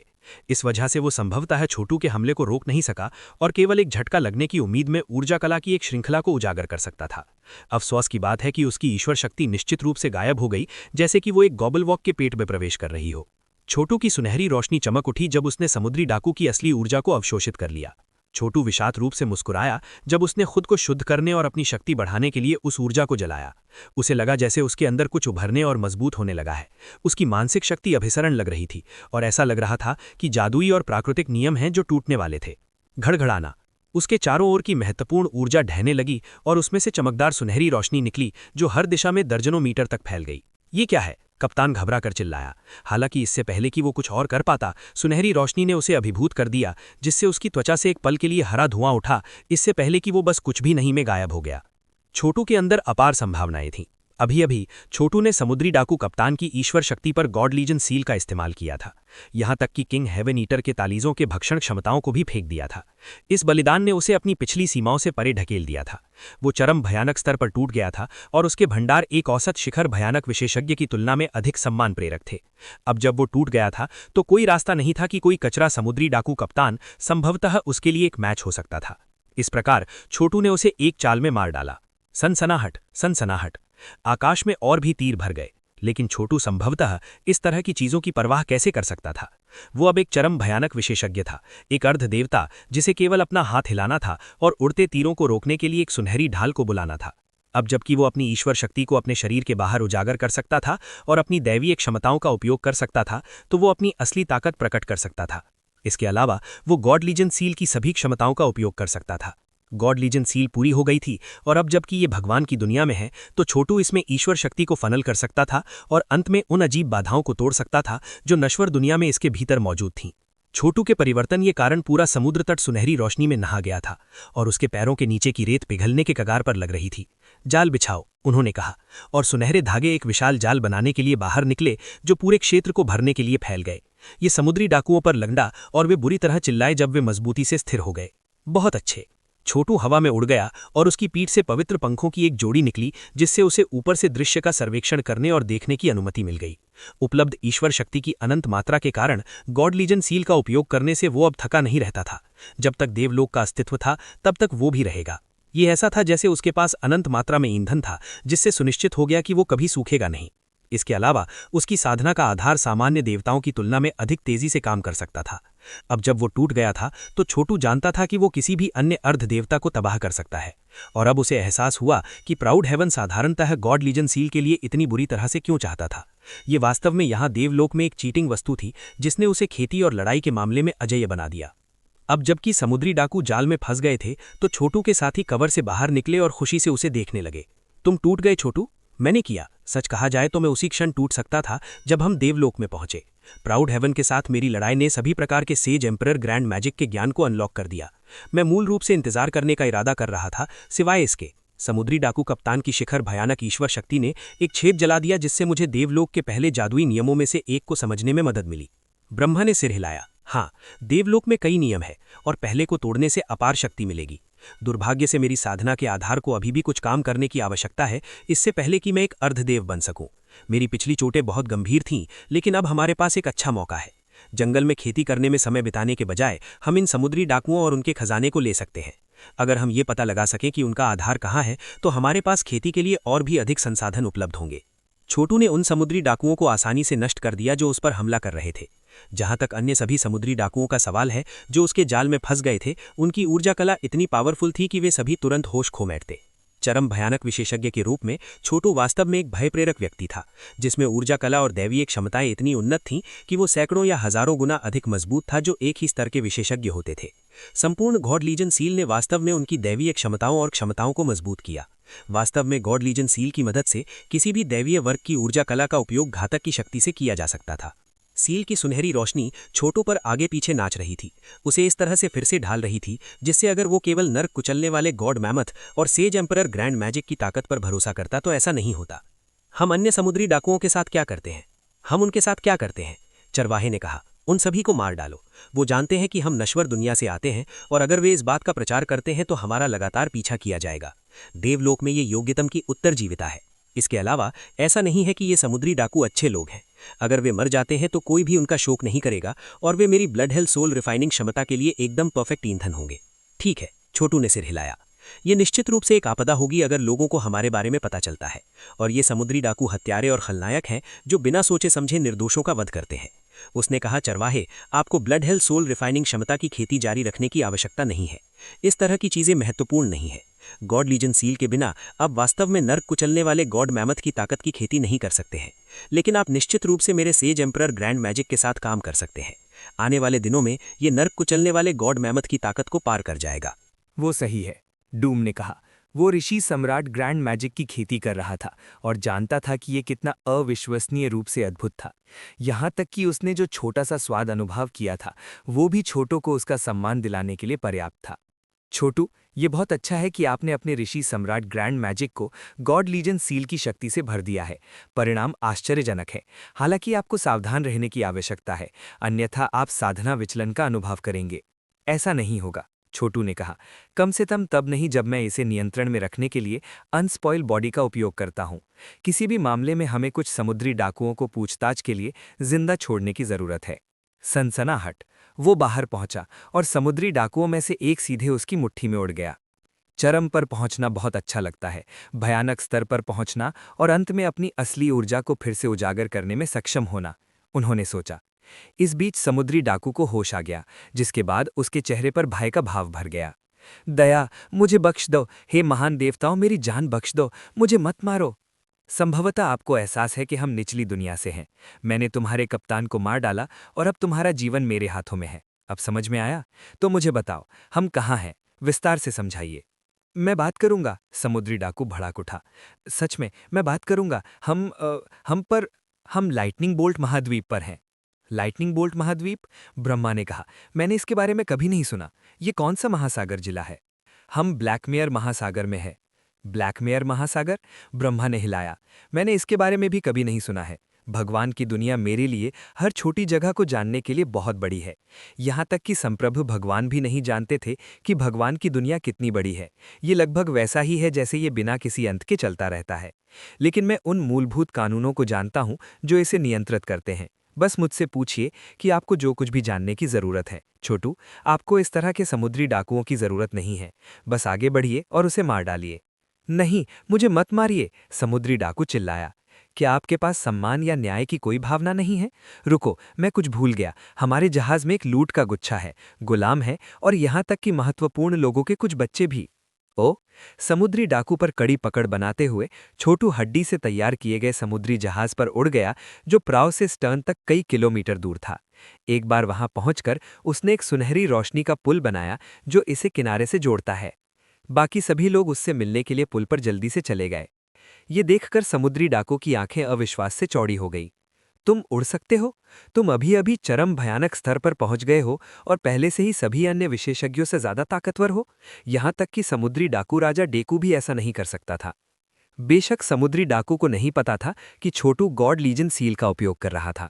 जहाज के लिस्टिंग डेक पर कुछ और समुद्री डाकू थे।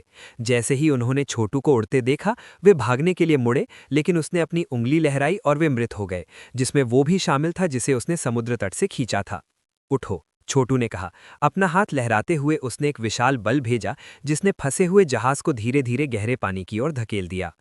इस तरह का एक जहाज इतना अविश्वसनीय रूप से भारी होगा कि यह वर्णन की अवहेलना करेगा। यहां तक कि उसके कप्तान समुद्री डाकू राजा डेकू भी ऐसा कुछ नहीं कर सकते थे। छोटू कैबिन में चला गया। ये बड़ा था, लेकिन इतना बड़ा नहीं था कि इसे कमरे को स्थापित करने के लिए एक स्थानिक संगठन की आवश्यकता थी। भगवान की दुनिया में संरचनाओं को बनाने के लिए बहुत प्रयास और संसाधनों की आवश्यकता थी, इसलिए उन्हें आमतौर पर विलासिता माना जाता था। कैबिन सामानों, खाद्य पदार्थों, कपड़ों, अयस्कों, खनिजों और औजारों से भरा हुआ था, जिनमें से कोई भी छोटू के लिए विशेष रूप से आकर्षक नहीं था। हालांकि चावल के बैग थे जो इतनी चमक से चमक रहे थे कि वे मृत दुनिया से भगवान की गोलियों के समान लग रहे थे। ये सिर्फ चावल है, ब्रह्मा ने कहा। इसमें कुछ भी विशेष रूप से असामान्य नहीं है। ये बुरा है कि हम देवताओं के लिए प्राचीन पथ पर वापस नहीं लौट सकते और इसे अपने लोगों को नहीं दे सकते। इस तरह की चीज़ों के साथ आपके भाई 1000 साल से भी कम समय में मध्य भयानक स्तर तक पहुंचने में सक्षम होंगे। हाँ, मैं बता सकता हूं कि ये किसी के संविधान को पूरी तरह से बदल सकता है, छोटू ने जवाब दिया। दुर्भाग्य से इस तरह के चावल के प्रभाव सीमित होने वाले हैं। ये आपको मजबूत बना सकता है, लेकिन आपको अर्ध भगवान नहीं बना सकता। उस स्तर तक पहुंचने के लिए निश्चित रूप से भगवान की गोलियां लगेंगी। आइए हम चारों ओर देखते रहते हैं और देखते हैं कि क्या हमें कोई मुद्रा मिल सकती है। मैं ये देखने के लिए बहुत उत्सुक हूं कि गॉड नोट्स कैसे दिखते हैं। ब्रह्मा द्वारा पहले प्रदान की गई जानकारी के धन्यवाद। छोटू जानता था कि भगवान की दुनिया की मुख्य मुद्रा गॉड नोट है। यहां देखो, येटफॉल ने कहा। एक पल के बाद एक गॉड स्टील स्ट्रॉन्ग बॉक्स को पकड़े हुए, उसे अपने सामने रखते हुए उसने तलवार से ताले पर प्रहार किया, उसे तोड़ दिया। इसे खोलने के बाद उसने कागज के तावीज़ों के ढेर पर ढेर का खुलासा किया। वे सभी दैवीय शक्ति से स्पंदित कर रहे थे। वे गॉड नोट हैं, ठीक है, ब्रह्मा ने कहा। वे मृत दुनिया के सामान्य बैंक नोटों के समान दिखते हैं। लाखों साल पहले असीम संप्रभु भगवान ने मुद्रा के उपयोग की स्थापना की और इसका उपयोग इतना दूर और व्यापक रूप से फैल गया कि ये पूरी भगवान की दुनिया में महंगी वस्तुओं को भुगतान करने का मानक तरीका बन गया। बाद में संप्रभु भगवान की मृत्यु हो गई, लेकिन गॉड नोट सिस्टम बना रहा। अगर मैं गलत नहीं हूं तो मैं कहूंगा कि ये पैरामाउंट गॉड कुलों में से कुछ के प्रयासों के कारण है। आप देखते हैं, आप प्रत्येक नोट पर पैरामाउंट गॉड का निशान पा सकते हैं। केवल वे ही कुल इस तरह की मुद्रा बना सकते हैं। छोटू ने एक गॉड नोट उठाया और उसकी बारीकी से जांच की। ये 3 इंच चौड़ा और 7 इंच लंबा था, जो 70 और 30 के सामान्य अनुपात के अनुरूप था।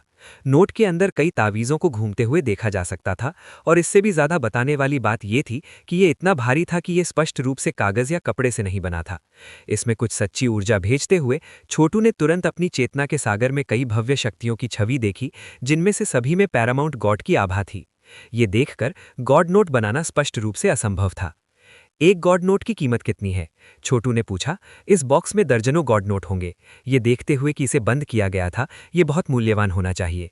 ब्रह्मा ने हंसते हुए कहा, गॉड नोट्स बहुत मूल्यवान हैं, यहाँ तक कि सिर्फ एक ही बहुत सारा सामान खरीदने के लिए पर्याप्त है। आप देखते हैं, गॉड नोट सिर्फ मुद्रा के रूप में उपयोगी नहीं है।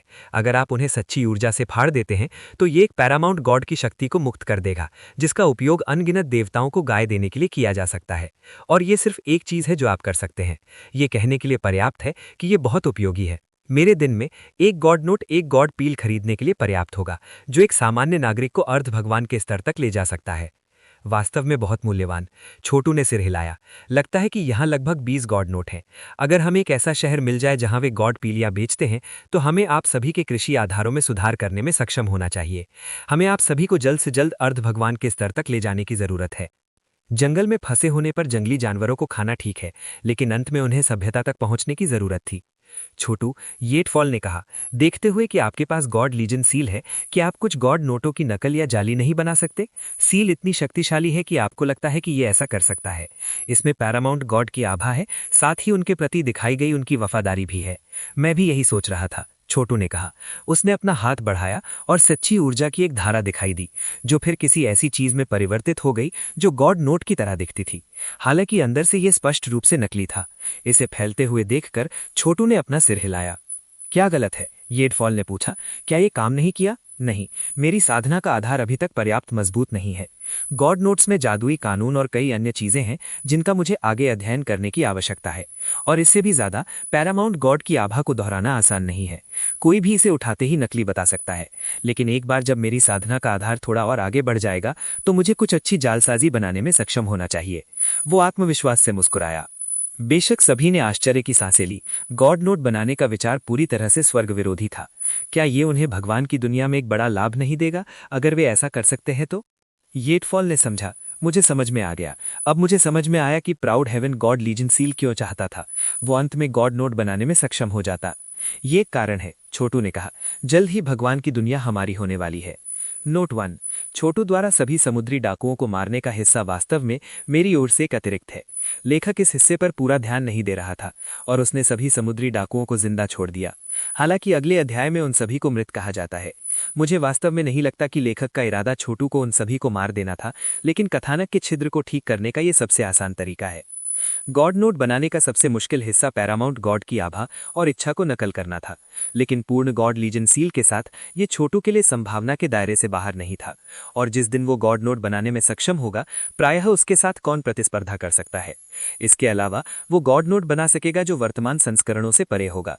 आखिरकार इन गॉड नोटों में 10 या उससे अधिक पैरामाउंट गॉड की इच्छाएं थीं, जिनमें सभी को भगवान की दुनिया में शक्तिशाली माना जाता था। लेकिन गॉड लीजन सील में 100 से अधिक पैरामाउंट गॉड की आभा थी। उनमें से कुछ नष्ट हो गए थे और कुछ बस गायब हो गए थे। लेकिन उनकी वसीयत और आभा को एक गॉड नोट में जोड़कर यह कुछ अपार शक्ति और मूल्य पैदा करेगा। अभी के लिए हालांकि छोटू को ऐसा करने की आवश्यकता नहीं थी। वह सिर्फ ऐसे गॉड नोट्स बनाना चाहता था जो वर्तमान में उसके कब्जे में मौजूद लोगों के समान हों। अपना हाथ लहराते हुए उसने 20 से अधिक गॉड नोट्स को अपनी आस्तीन में चूस लिया।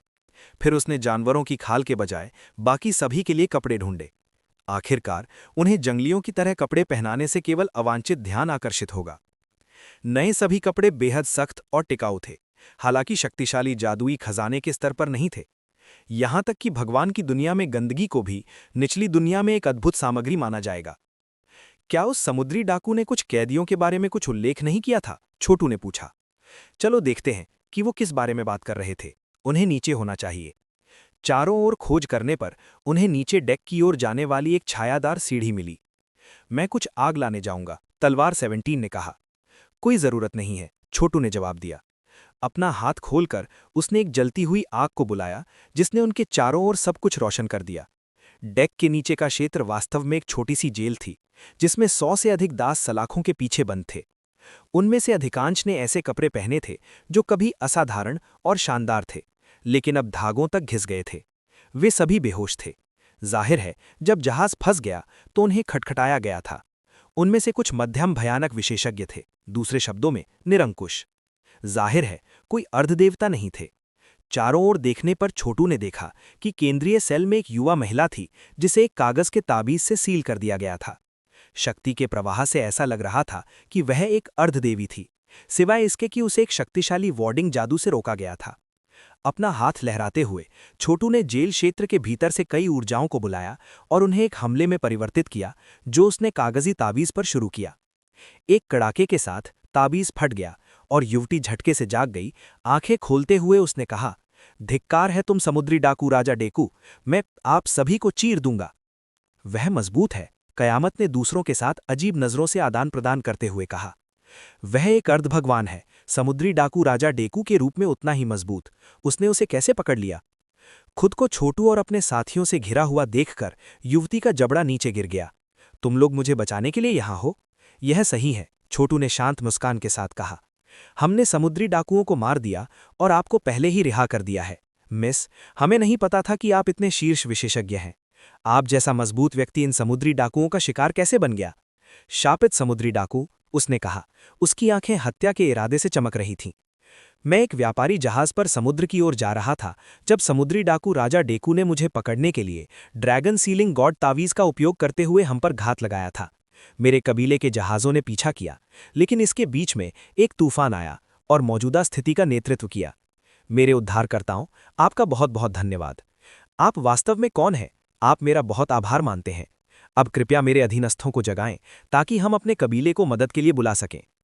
हम सिर्फ कुछ पथिक हैं, ब्रह्मा ने कहा। अतीत में भगवान की दुनिया में रह चुके होने के बाद वह भाषण की परंपराओं को जानता था और साथ ही साथ किसी भी संकेत को प्रदान करने से बचने का प्रयास कर रहा था कि वे निचली दुनिया से ऊपर उठे थे। कृपया हमें किसी भी अपराध के लिए क्षमा करें, आपकी महिला, लेकिन हमारे जैसे खाना बदोशों को आपको बचाने के लिए किसी इनाम की आवश्यकता नहीं है। यह कुछ खास नहीं था।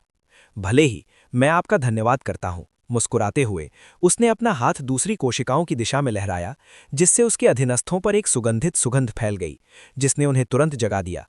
उसने जिस ऊर्जा कला का उपयोग किया वह छोटू को परिचित लग रहा था। वह बता सकता था कि यह एक देवीय कक्षा की कला थी और इसकी उत्पत्ति प्राचीन देवताओं में से एक के साथ हुई थी। जाहिर है उसने इसे सभी प्रकार की शक्तिशाली आत्मा दवाओं के माध्यम से विकसित किया था। सच्चाई यह थी कि यद्यपि मरण दुनिया में लोग देवीय कक्षा की ऊर्जा कलाओं की खेती कर सकते थे, लेकिन वे उन्हें कभी भी अंतिम शिखर पर नहीं धकेल सकते थे, क्योंकि उन्हें कभी भी आवश्यक वास्तविक सार तत्व नहीं मिल सकते थे। यह सिर्फ देवलोक में ही संभव था। देवीय कक्षा की ऊर्जा कलाओं के परिवर्तन देवलोक के जादुई नियमों के भीतर परिवर्तनों पर निर्भर थे। मिस, उनके अधीनस्थ जागते हुए बोले। उनमें से कई रो रहे थे। आप ठीक हैं मैडम, यह अद्भुत है। क्या वह शापित समुद्री डाकू राजा डेकू मर गया? हमारे कबीले के युद्धपोत निश्चित रूप से जल्द ही पकड़ लेंगे और उसे काट देंगे। अपना मुंह बंद करो, युवती ने कहा। हमें इन महान दोस्तों द्वारा बचाया गया जिन्होंने समुद्री डाकुओं को मार दिया। आप सभी मेरे पीछे जहाज से बाहर और समुद्र तट पर आएं। हम विश्राम करेंगे और कबीले के बेड़े को मदद के लिए बुलाएंगे। हाँ, बिल्कुल, उसकी दासी ने कहा, और वे तेजी से समुद्र तट की ओर चले गए। बेशक सभी मृत समुद्री डाकुओं को देखकर उन्होंने छोटू और उसके लोगों पर चुपचाप प्रशंसात्मक नजर डाली। भगवान की दुनिया मजबूत लोगों को दिए जा रहे सम्मान के सामान्य नियम का अपवाद नहीं था।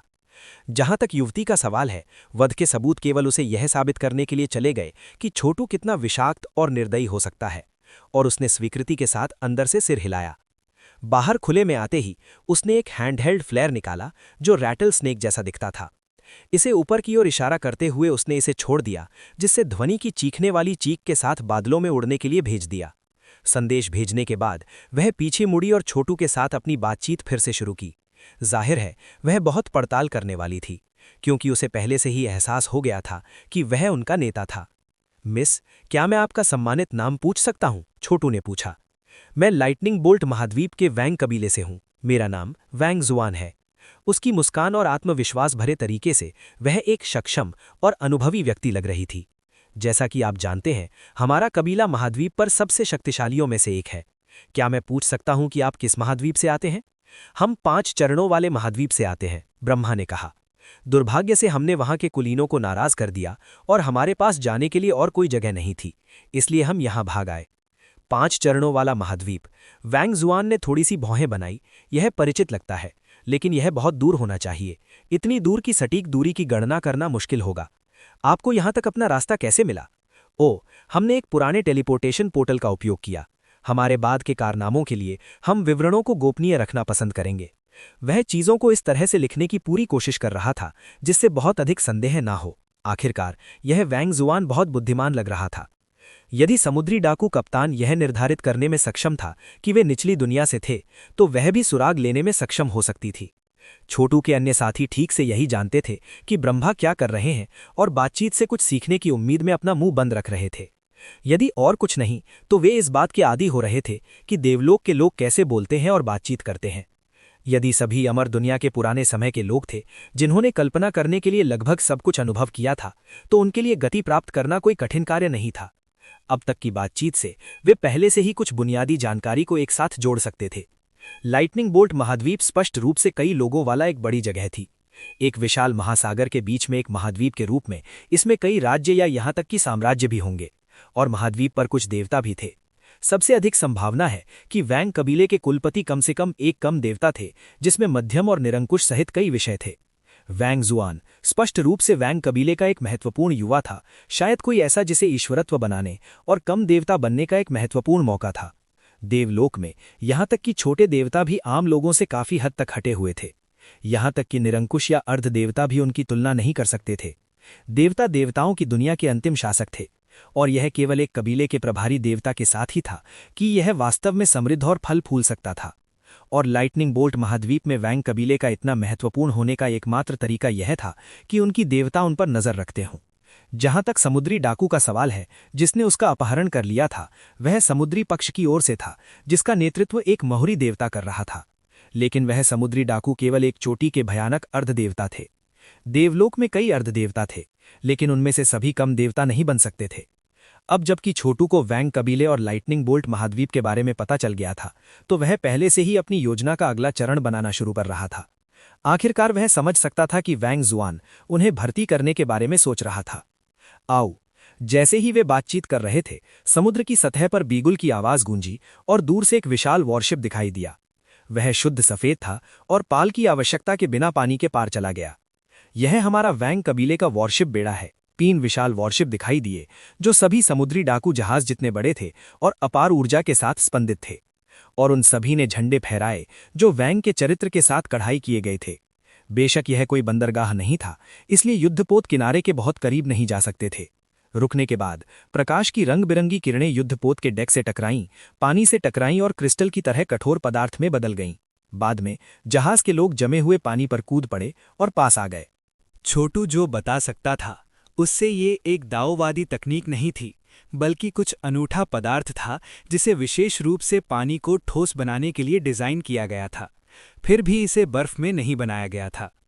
अंदर की ओर सिर हिलाते हुए वो आश्चर्यचकित था कि भगवान की दुनिया कितनी अद्भुत थी।